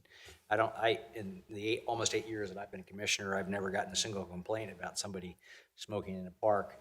My sister was a big smoker, and I think smokers today recognize that they're not going to smoke next to a child or in a group. They're going to go off by themselves and have a cigarette. So I think we may be trying to solve a problem that doesn't exist. And I'm also concerned about the signage, the sign pollution in the parks, because this ordinance basically says there are going to be certain areas in the park that you can smoke, certain areas in the park to where you can't smoke. And for example, Preston Park, that probably has 400 yards of frontage. Would you post a no smoking sign every 50 yards or every 25 yards? Or how would you notify people? I think it's sign pollution in the park. I think the fine, $1,000 and possible sentencing in a county prison for a term of 90 days is a little harsh. They're my concerns. I would suggest that we refer this to the Parks and Rec Board and the Police Department and let them come back with a recommendation. That would be my personal, I personally object to smoking. I'm not a smoker, so I find it very offensive. I don't like it in a public building. And I think if it was a reasonable way to enforce this without having to use our police force, and not having signs everywhere saying no smoking here and you can smoke here, but not here, I think it's going to be very, very difficult to enforce. So I don't object to the conceptual idea of no smoking. If we don't blankly say no smoking in the park, I'm fine with that. I think it's very difficult to enforce, almost impossible.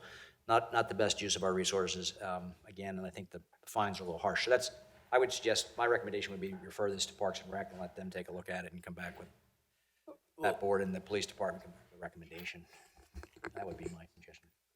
Yeah, just my thoughts as you were talking about concerns of enforcement. I think, in any ordinance we have, I think is always questionable whether that's the best use of police resources. They're obviously strained. But what it also does, I think, in the parks, you're not just talking about, when you say parks, we're not just talking necessarily about, the playgrounds and stuff. We're talking about also out here where you have a football field and you have a baseball field and you have spectators who maybe there's more instances of smoking during that, and whether they step off to the side or not. If we have this ordinance in place and if you have the sign, I mean, I'm not against lowering the potential fine, but I think, not exceed 1,000 is sort of what a lot of fines are, and as we've learned in terms of upkeep of personal residence and things of that nature, the likelihood that a district justice is actually going to impose a fine of $1,000 is next to none. But I'm fine with dropping that. But I think it also, beyond us, it gives the board at Brookline Little League or something that they can point to, that when the traveling team from Aston comes to play a baseball game here, if those parents are smoking off to the side, they can say, look, we have a sign here, you can't smoke here. And it gives them something to point to as well as a parent who is at a playground if someone's smoking at that time it doesn't necessarily involve the police, but it gives them sort of that avenue that ordinance does exist, rather than just relying on sort of common decency. I understand your sign concerns, and I have gone through the aspect of driving through the Third Ward and looking for signs that could be taken down. But I think this is one that would be worthwhile for our parks and doesn't have to be overly burdensome to them. Well, I'm just concerned about like the parks that I'm talking about. We're going to have a sign because some parks have just one or two ways of entering the park. There are parks in my ward that you can enter from 400 yards of frontage, so I mean, how somebody doesn't see a sign, you have to post it every 25, 30, 40 feet to actually, because somebody's going to say, well, I didn't see the sign. I walked in here, I didn't see the sign, so I'm concerned about just excessive signage. And then this ordinance basically designates certain areas that are smoke-free and certain areas you can smoke, so we get into that whole issue that we had with the dogs, because there's some confusion about where the dogs can and can't go. So again, I don't know whether, Tim, you want to give your view. I don't want to put you in the hot seat, but Tim, do you have comments, Mark? I'm sorry. No one had a problem with signs relating to dogs. Dogs do not kill 50,000 people a year. Dogs are not responsible for the fact that 80% of people who smoke start at age 18 or under. Smoking has been deemed a public health problem since the first Surgeon General's report. It is banned in all public places, in all public buildings, in all places of employment in this state and throughout the country. You cannot smoke on an airplane. You cannot smoke in all of those places for very good reason. Smoking is a killer. It is ironic that today CVS announced that it was 5 years since they removed cigarettes from sale in their stores. And their study showed that 95 million fewer cigarettes were sold. We have a responsibility not only to our youth, but to our residents to address this problem. Smoking is a killer, and I speak personally. If you would read the first Surgeon General's report, not the second that most people have seen, but the first, it is literally the life story of my mother who died as a smoker. Secondhand smoke is equally noxious. If I walk into a room where someone is smoking, I immediately have an allergy attack. I have walked through Paddock Park where people have been smoking at or near the pavilion and have had to leave. Smoking is a public health issue. It is an issue that we should take seriously and as a public policy should prohibit in all township facilities, outdoor or indoor, where you can't already smoke in this building. I think we have a responsibility. Whether or not there's a sign everywhere, there's not a sign for the dogs everywhere. There isn't a sign out on the streets telling people it's murder if you kill someone with a gun. It doesn't matter. This is something we can actually do and say, and I think it is vitally important. Tobacco kills more Americans every year than alcohol, cocaine, heroin, homicide, suicides, accidents, fires, and AIDS combined. We need to make a policy statement, and sending it to a committee is akin to what happens in other places where they do that for it to die, and I don't think we should, because our responsibility is to make sure our children and our residents don't die. I'm sorry, I don't want to pick on this, but you said 20, oh, I'm sorry. You said 20,000 people die a year, right? No, I said 50,000 people die a year from secondhand smoke. Oh, from secondhand smoke, okay. Yeah, not How many counting. people die from smoking? I have to get you that. I don't have that number in front of me. All right, okay, I'm sorry. No, I don't have a problem with, I don't have a problem with this. With accidents and all these things combined, and that figure has to be a lot higher than 50,000. If you're saying just secondhand smoke, then that would be correct, yes. I mean, I believe you. Go ahead. You know, look, I don't have an issue with no smoking in the parks. In fact, I agree with that. My sister passed away of lung cancer, so I'm very sensitive to the whole issue of smoking and its effects. So I'm just concerned about enforcement and the signage that you know. I don't think you can put up one sign and expect that to be enforceable in a park, because they're going to, you know, an officer's going to walk up and say, "You're smoking. I'm going to give you a ticket," and they're going to say, "Well, I didn't come through the gate to see the sign that you can't smoke in this park. So how are they supposed to know there was no smoking?" So it's going to be difficult. I'll answer, Dan. The answer to that question is that people are ultimately charged with knowing the law. We have a duty to put them on notice, but people are just charged with knowing the law. And so eventually people will figure out that Haverford has banned smoking in the parks. I struggle with this as well. I certainly agree with violations and penalties. I mean, this includes language about like going to debtor's prison. If you don't pay your fine, you go to the big house for 90 days. I mean, there's no way in the world that I'm okaying this thing. I mean, that's, you know, I mean, there's actually like New York Times articles about people going to prison because they can't, you know, like debtor's prison has come back. So that's got to go. But more important, where I live in the 6th Ward, my neighbors live about 5 feet from me, all right? And we're all on 10th acre lots.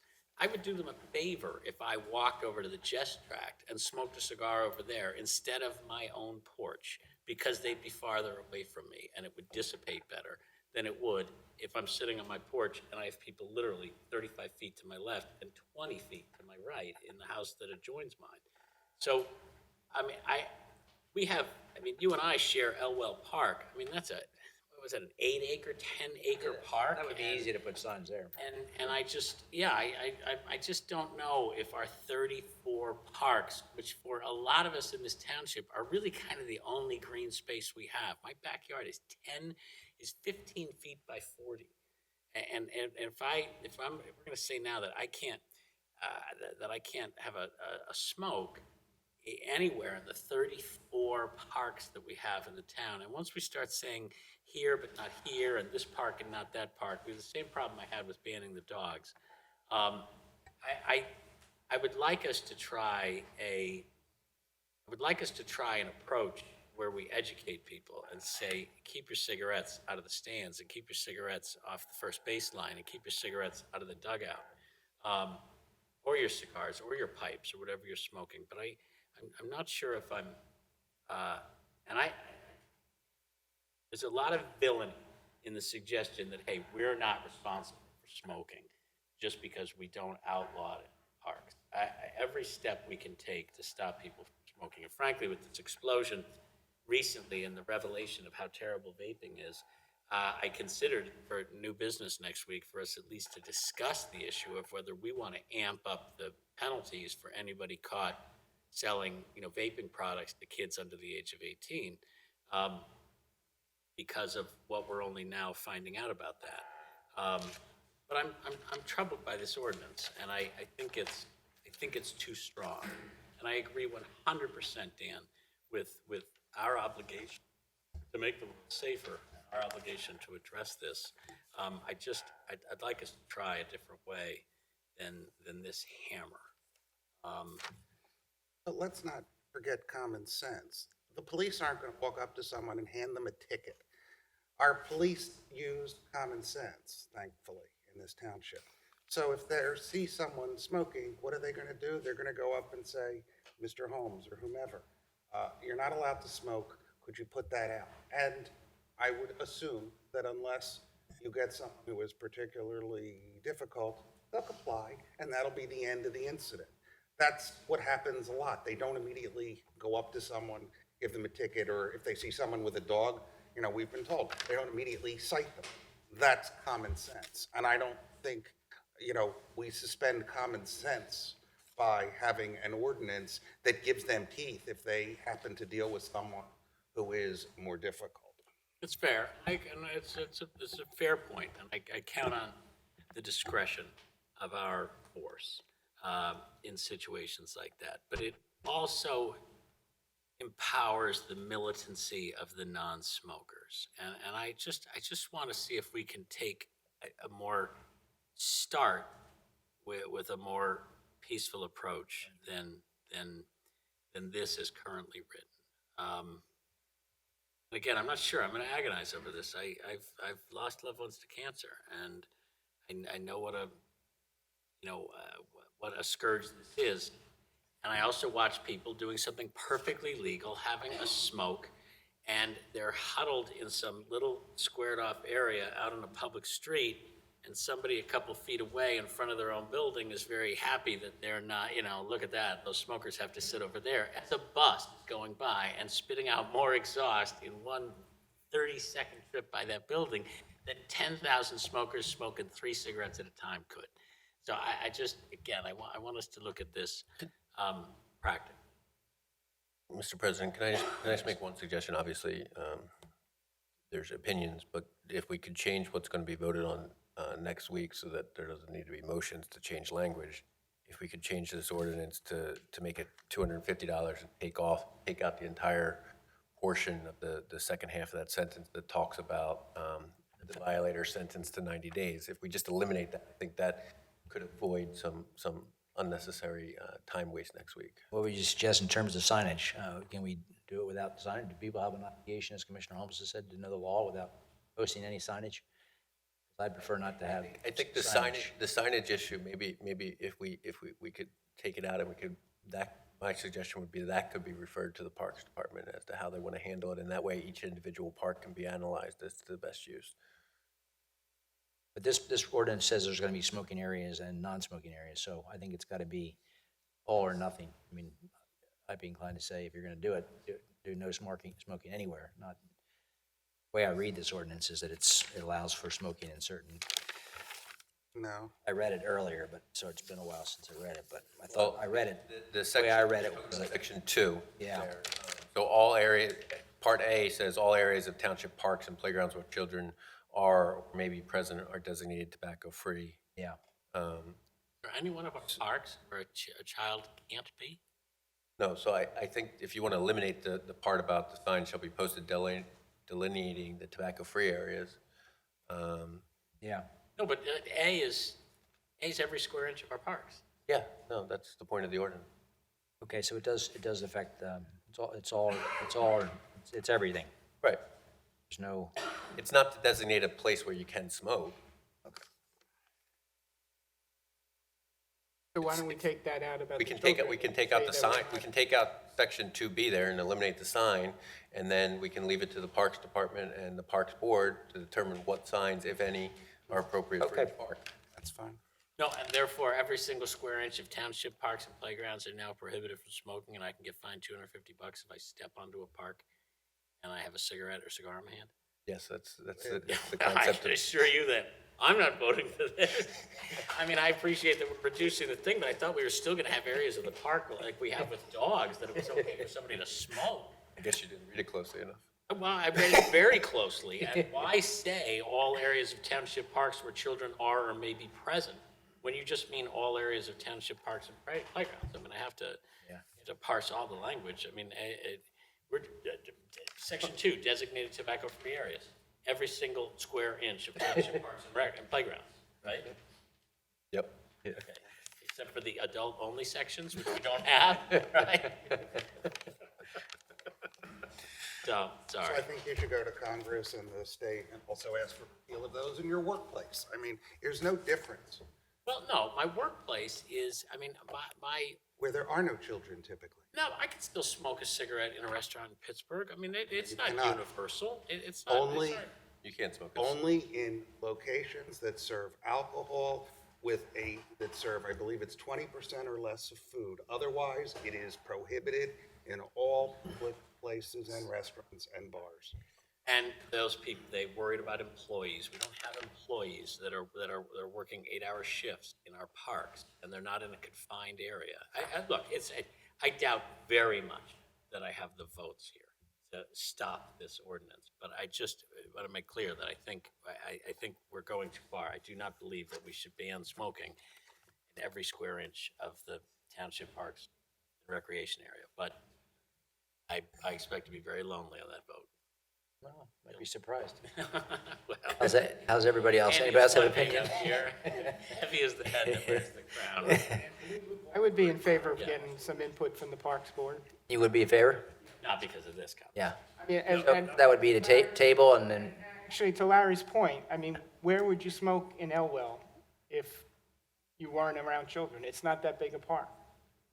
That was a pretty big it's park. big, it's got a lot 4 of or area. 5 acres. Yeah, it's got a big back area too. It's a huge back area. It also has, I mean, there's a whole section of trees that's kind of squared off from everybody. There's a variety of places where there's benches, but there aren't necessarily kid toys and everything. I don't know. If I'm standing in the middle of the tennis court and there's nobody around me, I know then I have about 500, maybe 15,000 square feet around me that doesn't have any kids on it when they're not on it. Is there anybody on this board that has seen anybody smoke in a park?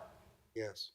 At a paddock, as I said earlier. Anybody else seen anybody? I've never seen anybody smoke in a park. But And have you got any complaints about smoking in the park, Tim? We're disagreeing about this because Dan Siegel's 100% right on this. And Larry, you're smoking your cigar and you're only hurting yourself. And I'm a guy that smoked 3 packs of cigarettes a day 27 years ago. I haven't had a cigarette. So I'm still around because I haven't quit smoking. But had I not quit smoking, and because of my wife, so you can blame her. I know you guys all want to blame her for this. But had I not quit smoking, I wouldn't be here today, that's for sure. And I'm glad you did, and I'm glad you're here, Jimmy. You want to get into the drinking part? We'll get into that too. What's that?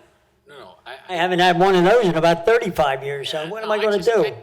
I'm just falling apart here. I appreciate it. If folks, like I said, think there's a militance on this issue right now that I don't think is necessary. I don't think certainly this ordinance is written.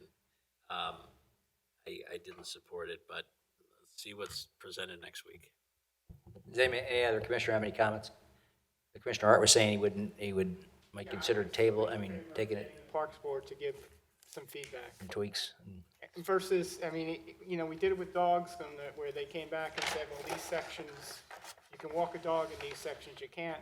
If you want to have sections of the park where people can smoke, then I think we ought to have the Park Board give us some input on that. We find out if they'll provide, we're going to start providing ashtrays? No, if we actually if we designated an area, that would lead to additional signage. We can. Okay, anyone else have comments? We'll take this up next week then. Okay. We're adding agenda item ordinance number P20, 2019 curbs, and that would be Commissioner Siegel. Would you like to brief us on that? Yeah, this is very brief because we've had the discussion. We had it in conjunction with the Pets First Planning Commission, and this would be to place on the agenda. It wouldn't be next week, but in October, along with a public hearing, a revision to our code that would mandate that the new developments and other developments sidewalks would be required, and then they would have to request a waiver from the Planning Commission. The language is not clear now as to that. So that was the purpose, but we would not have it on the agenda next week, when we would be required to also have a public hearing because it is a zoning amendment. Okay, thank you, Commissioner Siegel. Then we have resolution number 2151, 2019. This is a resolution, we passed a resolution last year banning assault weapons. This is just reinforcing that resolution in light of the 4 recent mass shootings, one most recently in Odessa, Texas. And this resolution would call for a ban on assault weapons, a ban on high-capacity magazines, enhanced background checks as well. So this would be sent to the President, the U.S. Senators, and a Congressperson. So anyone have questions on that resolution? Just a common sense gun laws. Resolution number 2152-2019, amendment to consolidated fee schedule cable and telecommunication administrative fee. This is something that I've had conversations with our township manager and assistant township manager and finance director, Amy Cuthbertson, about. This deals with the cables that you see hanging from telephone poles or telephone lines that are hanging within arm's reach that create a safety hazard for our residents. And so this would impose a fine on the utility and cable provider, $1,000 for each instance in which the wires are excessively long and hanging down. And they would have a chance to cure that within 30 days. And if they don't cure it within 30 days, another $1,000 fine would be imposed and continue to be imposed that way. So that was a recommendation of Amy and David, and I think it makes sense. I also think that we ought to go one step further. We ought to file a formal complaint with the PUC to deal with the issue of basically cable. It's either Verizon or Comcast that have these it's on every street where they have virtually 20 or 15 yards of cable circle tied up and taped to the top of the telephone lines, which is aesthetically very unattractive and I think unnecessary. It looks like just sloppy workmanship to leave that unsightly condition for all of us to look at. So in conjunction with this, I would recommend that we also file a complaint with the PUC against Verizon and Comcast for what they're doing to our community as well as every other community with how they're hanging their cable, and it's kind of just shoddy workmanship, I think. Have they told us why they pile it up? I have no Is idea. it just for future Does expansion? anybody have any idea? It just doesn't make any sense. Why they just circle it up? Yeah, they circle it up. I mean, I have not gotten that directly from anybody, but it's circled on my street, a couple houses up, and it takes them, 10 minutes, where I assume if they had to take it down, it would be a lot longer of a project, so I think it's just, You think if the old cable goes bad, well, that, I just don't think there's an urgency on their part to get rid of it. It doesn't affect their service, but if they just tie it up, it's out of people's way and they don't get calls on it. they should be cutting it, and the cleaner job would be, I'm assuming, not. yeah, okay, well, anyway, that's just a suggestion that we can Question. consider in conjunction. Does I agree with the need for something like this, it's a big problem, but are we allowed to impose a fee? We have a cable agreement with Comcast. Verizon is regulated by the PUC, and there is federal law, which typically limits us to being able to do nothing. So I just want to verify that we can do this. I have no problem with it if we can do it. That'd be up to our solicitor to tell us, but. Certainly, we did not look at this before this evening, but we could look at it, to Dan's point, the FCC generally preempts everything you can do with cable. And I had the same thought when I looked at it tonight, that I'm not sure if the $1,000 fee for it hanging would be acceptable. So it's something we should certainly look into. Thank you. Well, it's definitely a safety issue, so I think, Oh, no, I recognize it's a safety issue, but the FCC just simply doesn't let you as a local municipality do much when it comes to cable. big government at work. Okay, looking at the next resolution, 2153. We talked about that at length. Resolution number 2154, 2019, authorizing township manager, property committee, and engineer to determine the comparative cost of either building a new library or renovating the existing library on Mill Road. So that conditioned upon us authorizing the demolition? I would assume so. The second item? Yeah, it would be. Yeah. Otherwise, I don't think it should be conditional. I mean, if we just. Well, if we don't pass the first one, then we're not gonna pass the second. well, no, we could actually defer, decline to demolish, and then decide to build the library and say demolish that. Yeah. I don't think it's a prudent thing to do because of the cost and the liability Okay. issues. But it is, you are correct, I would agree. It is a conceivable scenario. Couldn't you conceivably build a new library at the current site? Right. So, Yeah. A new library at the Darby Road site? well, I think we should look at, given that there's 3 properties in the area for sale, Yep, that could solve the parking problem. whether that could be used for parking or not. Yeah. My understanding is it's down to one. The other sold already. But Which one on the corner? Or I think it's the only one still. Certainly still look at it. Yeah, that's the larger of the lots. As much information as we possibly can have making this decision. Okay. Anybody have questions on that? Well, yeah, just Discussion. 2154 is to just start the process of evaluating a new library or renovating the existing one. It's to spend the money to hire these people. It's to authorize the township to verify what the cost would be of either constructing a new library at Brookline or the current cost of renovation, so that we could bring that to this board and we could finally make a decision on something, we started 6 years ago. I think Very there, different from what Kevin just said, which was authorizing spending money. Resolution 2154, 2019, next week, we're not going to be authorizing these guys to spend money on a library. No, But we're gonna have experts are gonna have to prepare what the comparative costs Yeah. are. And those people don't work for free, right? Well, our township manager is sunk cost, the property committee is all you volunteers, and our engineer is our engineer. He works for us and he does whatever we tell him to do. We're talking about hiring an expert and commissioning the job of doing the comparative costs of either building?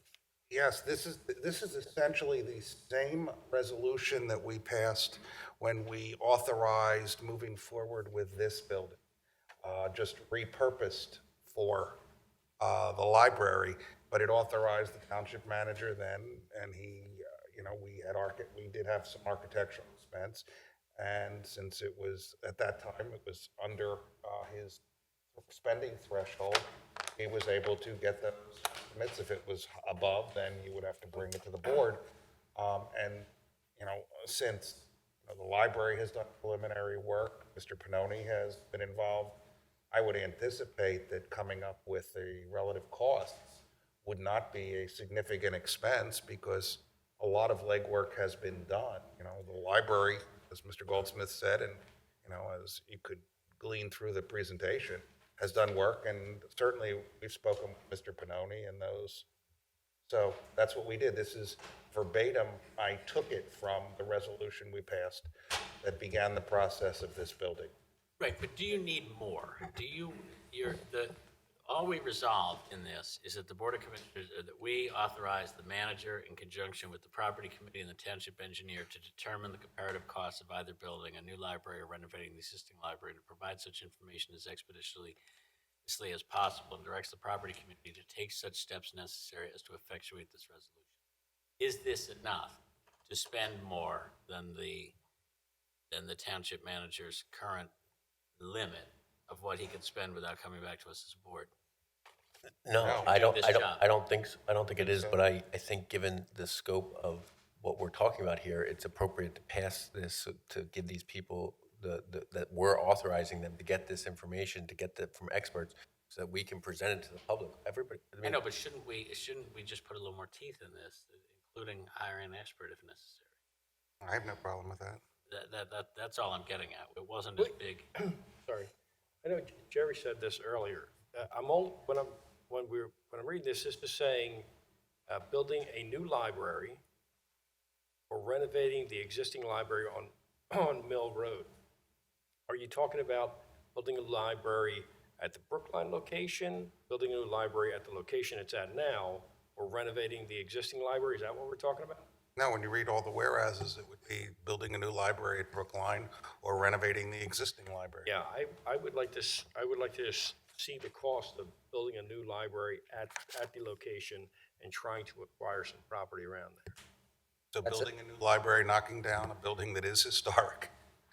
There is down a building that is. There are parts. I had a conversation with Phil about this, and there are parts of the library that are the existing library that are functional, and there are parts that are not functional. So there's also the possibility of a hybrid between using some of the library existing and building new.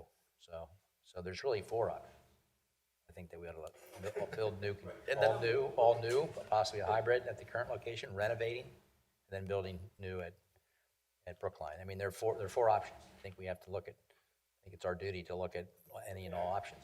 I agree that, but that's not what you're saying. No, but I'm just on Commissioner Hart's suggestion. I think that makes sense. I mean, yeah, I agree. And Phil said that's certainly an option. So, yeah. And I think if the parking, if you can get the parking, then it becomes more viable. Without the parking, less so probably. All right, well then, can we just, we don't have to do this exactly as I say, but can we just say that authorizes the township manager and the township engineer in conjunction with and with the approval of the township property committee to determine the comparative costs of building a new library anywhere or renovating the existing library, and including but not limited to, hiring any experts or consultants to provide that information under the supervision of the property committee. So at least 4 commissioners are aware of it. That's fine. The only thing I will say is that I know no one has ever obtained any estimate or designs for building a new library at Darby and Mill, and the cost of that is likely to be more significant than we know the renovation costs generally, we know the cost of new library, but asking someone to determine the cost of building a new library at Darby and Mill without knowing if we're buying more property, I think we're just spending a lot of money that we don't need to. But that's and you 4 are the check on that. I mean, if it's obvious in 1 second that a new library on that site, purchasing commercial property on Darby and purchasing residential property on Mill, you're already talking about jillions of dollars. I mean, you guys are allowed to advise us that you ruled that out because it was so preposterously expensive. But I just say, let's just give you the teeth, and let's give the manager and the engineer the power in this resolution, and let's just have the property committee, keeping that power in check. Fine by me. Does that make but sense? Yeah. I'm good with it. Okay, how are we gonna change, you gonna Well, I'll adjust that take care of it, not Okay. tonight. and recirculate it? Yeah. Okay, thank you, Mr. Siegel. Next is Resolution 2155, 2019, 5-year municipal winter traffic service agreement snow removal. This is much like our contract with PennDOT on mowing the medial strips that we do. If we didn't do it, it wouldn't be done properly. So we do that, and we also handle snow removal on state highways, with the exception of Westchester Pike. So this is a 5-year agreement, paid $100,000 per year. And if there's extreme weather conditions, I understand that we get some reimbursement for that situation if that were to occur. So this is just a renewal, right? What's already in place. Any question or discussion on this resolution? Anywhere? Yeah, it says one pager. It's like, No, but it refers to the attached agreement, so maybe if we could just all Yeah. see it before next week. yeah, do you want to circulate that? We just had this one. Next is resolution number 2156, 2019, agreement between the Township of Haverford and the Pennsylvania State Historic Preservation Office, a requirement for participation in the Certified Local Government Program. So this is just an annual renewal, as I understand it. This enables us to apply for grants and also enables us to review nominations for properties that are considered, might be considered to be placed on the National Registry of Historic Places. Is that a fair summary, Kelly? I don't know whether you have anything to add to that. Perfect summary. Okay. Does anyone have any questions or discussions on that resolution? Next resolution is number 2157, 2019, application for traffic signal approval, Darby Road and streetscape. And then the next is resolution number 2158, 2019, application for traffic signal approval, Eagle Road and West Darby Road and Eagle Road and East Darby Road. Hathaway for the Public Bank. I was going to ask Dave Pannoni to explain this, but I'm going to ask David Berman, our township manager, to explain these two. No problem. The first one is relative to the streetscapes project. This is, I believe, phase 2, which involves some streetscapes work along Darby Road. And there are some pedestrian improvements at the corner of Benedict. And so to incorporate those improvements and the pedestrian improvements and the pedestrian push buttons require approval to execute this agreement with PennDOT. The other one is for the Republic Bank project, and that's at Darby and Eagle, thank you very much. And similarly, we are required to execute an agreement with PennDOT whenever a signal will be modified. Thank you, David. Any questions, discussion on those two resolutions? They're both improvement. Just to highlight, they're both improvement. I'm sure they are. That we got grant money for or somebody else is paying for. Great. Okay, next is the 2020 minimum municipal obligation. This is, again, something we do annually for our police and our non-uniformed, and then also our non-uniformed defined contribution plan. So I'd ask our Assistant Township Manager and Finance Director, Amy Cuthbertson, to walk us through this and what we're doing Sure, in terms just of our a contribution. recap of, we do this every year, so every year by September 30th, we need to certify the MMO for the coming fiscal year. So this is for the 2020 budget. It's formally acknowledging how much the township has to put into the pension plans to keep them at the funding levels we're trying to get to. So a couple of points on this MMO.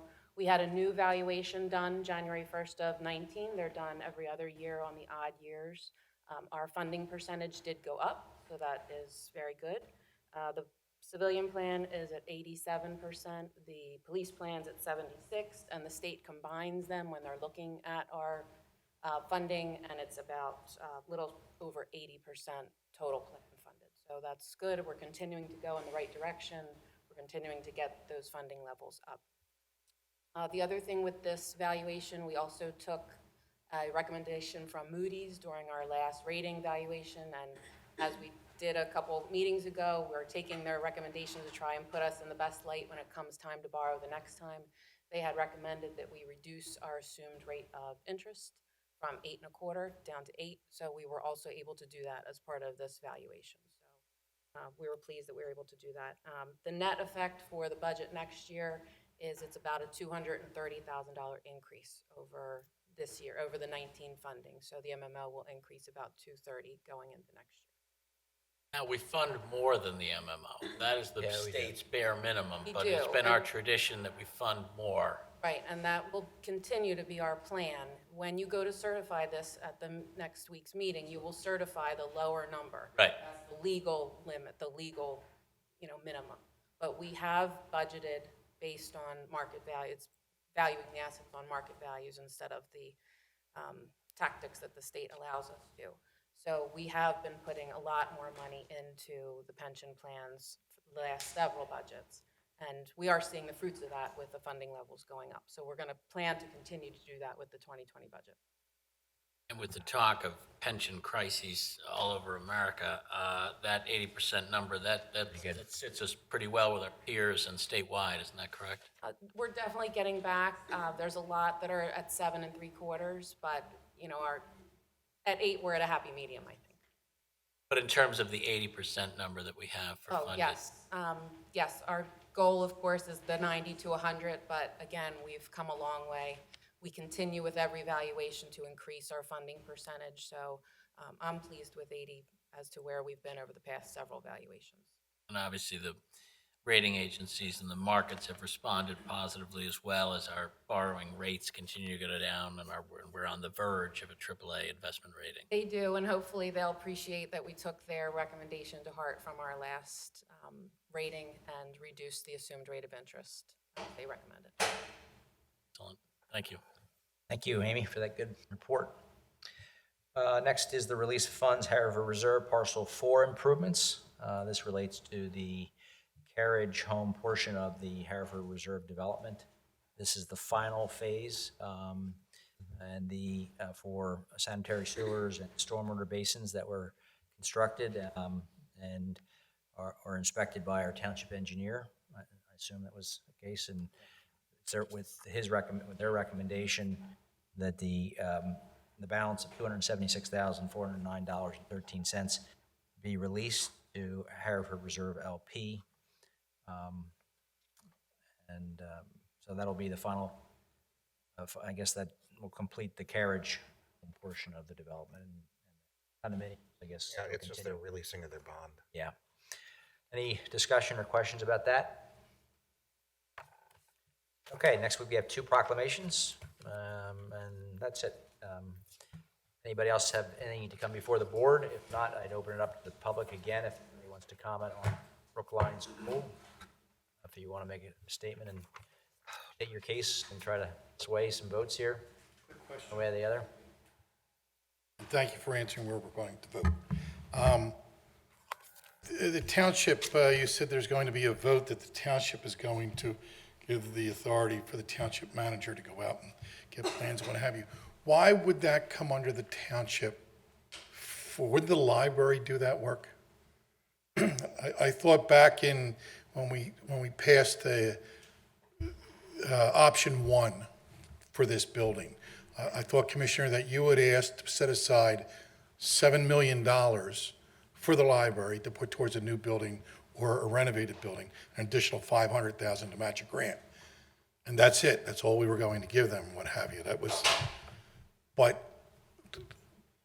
the due diligence sounds like it's falling back now on the township to locate a property for them, as opposed to the library doing their due diligence and doing that. Why are they not getting these numbers on what it would cost to put a library there, or to rebuild it, or to renovate? They didn't get the money from us, so it will probably just be charged against the amount we've committed to them? Why do we $7 need million to, I wasn't still think put it's the in an library that account should do for that them. due diligence. In the library, I mean, they're a nonprofit, separate entity, you know, and they want to use that property, then they should be putting the money forward for those plans. If we are to build a new library, it would be a building constructed and owned by the township with an agreement to have the library use it, as opposed to the current building, which is technically owned by the library board. In any discussions we've had over the years, that has been the plan, because we are responsible already for essentially maintenance and everything else. And if we're going to spend that kind of money, that was the prior determinations. If you're going to spend that kind of money, then you should run the library. That's It should not be a separate entity. state law that requires them to be a Well, separate entity. I still think they do, no, I think, I see there was money going out here and given to a separate organization. You know, we have a lot of nonprofits in the township that certainly could use money too, but I thought my understanding was with option one, that we could, we'll give $7 million aside, and now we just seem to be doing all the legwork again. We as in the taxpayer. I think the fact is, I don't disagree with your comments, but I think the fact is the money's coming out of the same pot, whether they're, you know, we're giving But the that. due diligence isn't. No, all of the architectural legwork have been done by the library in terms of plans for that site and for renovations. Sorry. For one, we've had conversations about this in the past, and I think we have a responsibility in terms of this amount of money to take some oversight on it. I'm sorry, We have some responsibility to take some oversight over this to assure that it's done right and money is not being used frivolously. Given the amount of money that we're talking about. Certainly. Right, and so I think in that vein, that is why the township is taking on, would take on the responsibility that a township employee would oversee comparing the costs and getting us the numbers. Okay, and Mr. Berman would do that, right? He would do,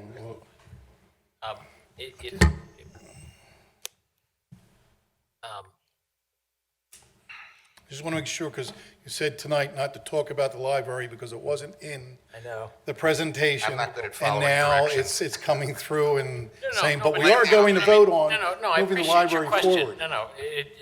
President Connell, I appreciate your question, and I just want to make sure that people understand. 3 years ago, we approved up to $7 million, $750,000 or something like that. It was like $6 million plus 20% soft costs associated with the renovation of the building on the current site. Other than some money associated with the emergency repairs that needed to be done to that building simply to make it continue to operate, the HVAC repairs and the other things, no other money's been spent.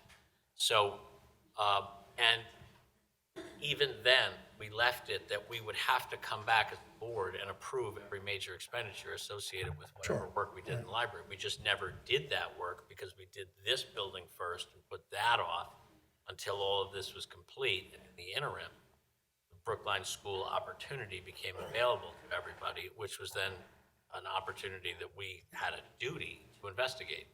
So now it's time to spend, if it's time now to spend money, and it may not cost that much money to get these estimates, but if it's now time to spend that money, this board needs to approve it. And this board has, since the library came to us 3 years ago, made clear that we were going to take a very, very active role in the construction of that library because we're 95% of its operating budget every single year, and we're likely to be the major source of the funding for the construction of the library. So there's never any doubt that we were always going to supervise it. And in fact, we get to appoint a majority of the board of that library, and while we don't control them, it is the fact that they are, the majority of that board is appointed by the Board of Commissioners does give us a certain amount of influence and oversight over what the library does. That's how things were and are, as, at least as far as I'm concerned, as of right now. Okay, so we're gonna take that and handle, and not the library then, okay? It's hard to separate those two things. These things aren't happening, they're not happening in a vacuum. We're not going to build a library against the library's wishes, and the library is not going to get something that we don't want to do. So the township engineer and the township manager and the property committee are going to be looking at these alternatives, but it's not going to be hidden from the library. I expect it to be done cooperatively with the library. Right, so it's not coming out of that part of that 7 million, this is over and above. It may. All we did was pass basically a promise to the library that we would commit $7.5 million to building this library someday. That board didn't bind any future board to do that deal. Whenever we started that project, whatever board lived and existed at that time would have to revalidate and ratify what we did in order to spend the money. So, I mean, it's as if we're starting from scratch. There's not any wasted money. There's just time that's passed, and there's new opportunities. Okay, I need to ask, because I'm not gonna see you guys between now and next week, so I need to ask now. Okay. I appreciate it. Thanks. before we Thanks, leave. Chris. All right, Happy to thank answer you. the question. Anyone else to speak on the Brookline School? Hi. This is the second meeting I've attended, and 2 of the 9 commissioners have asserted that the township is not in the childcare business. I would like to call your attention to the fact that I believe you already are.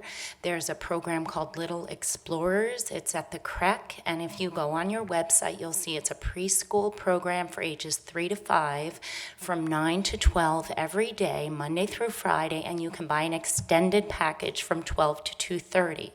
And if you also go on the website, it says it's completely full for the 2019-2020 year.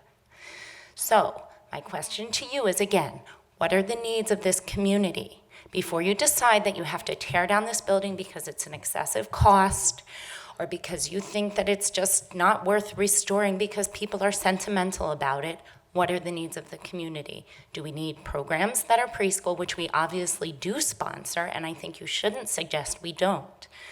Or do we need Surrey services for the aging population? Elderly people are staying at home as much as possible now. They're aging in their homes. If they can walk to a program around the corner from their block, you're serving the needs of your community better than others and better than in the past. So I really would encourage you all, because today I left discouraged earlier that it was a done decision that the building will be torn down.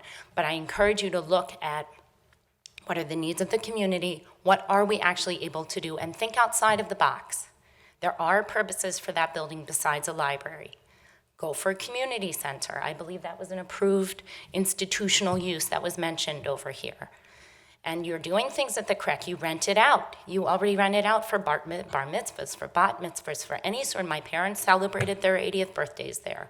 You have the stadium, you have hockey teams coming in, paying a lot of money. We are in the rental business.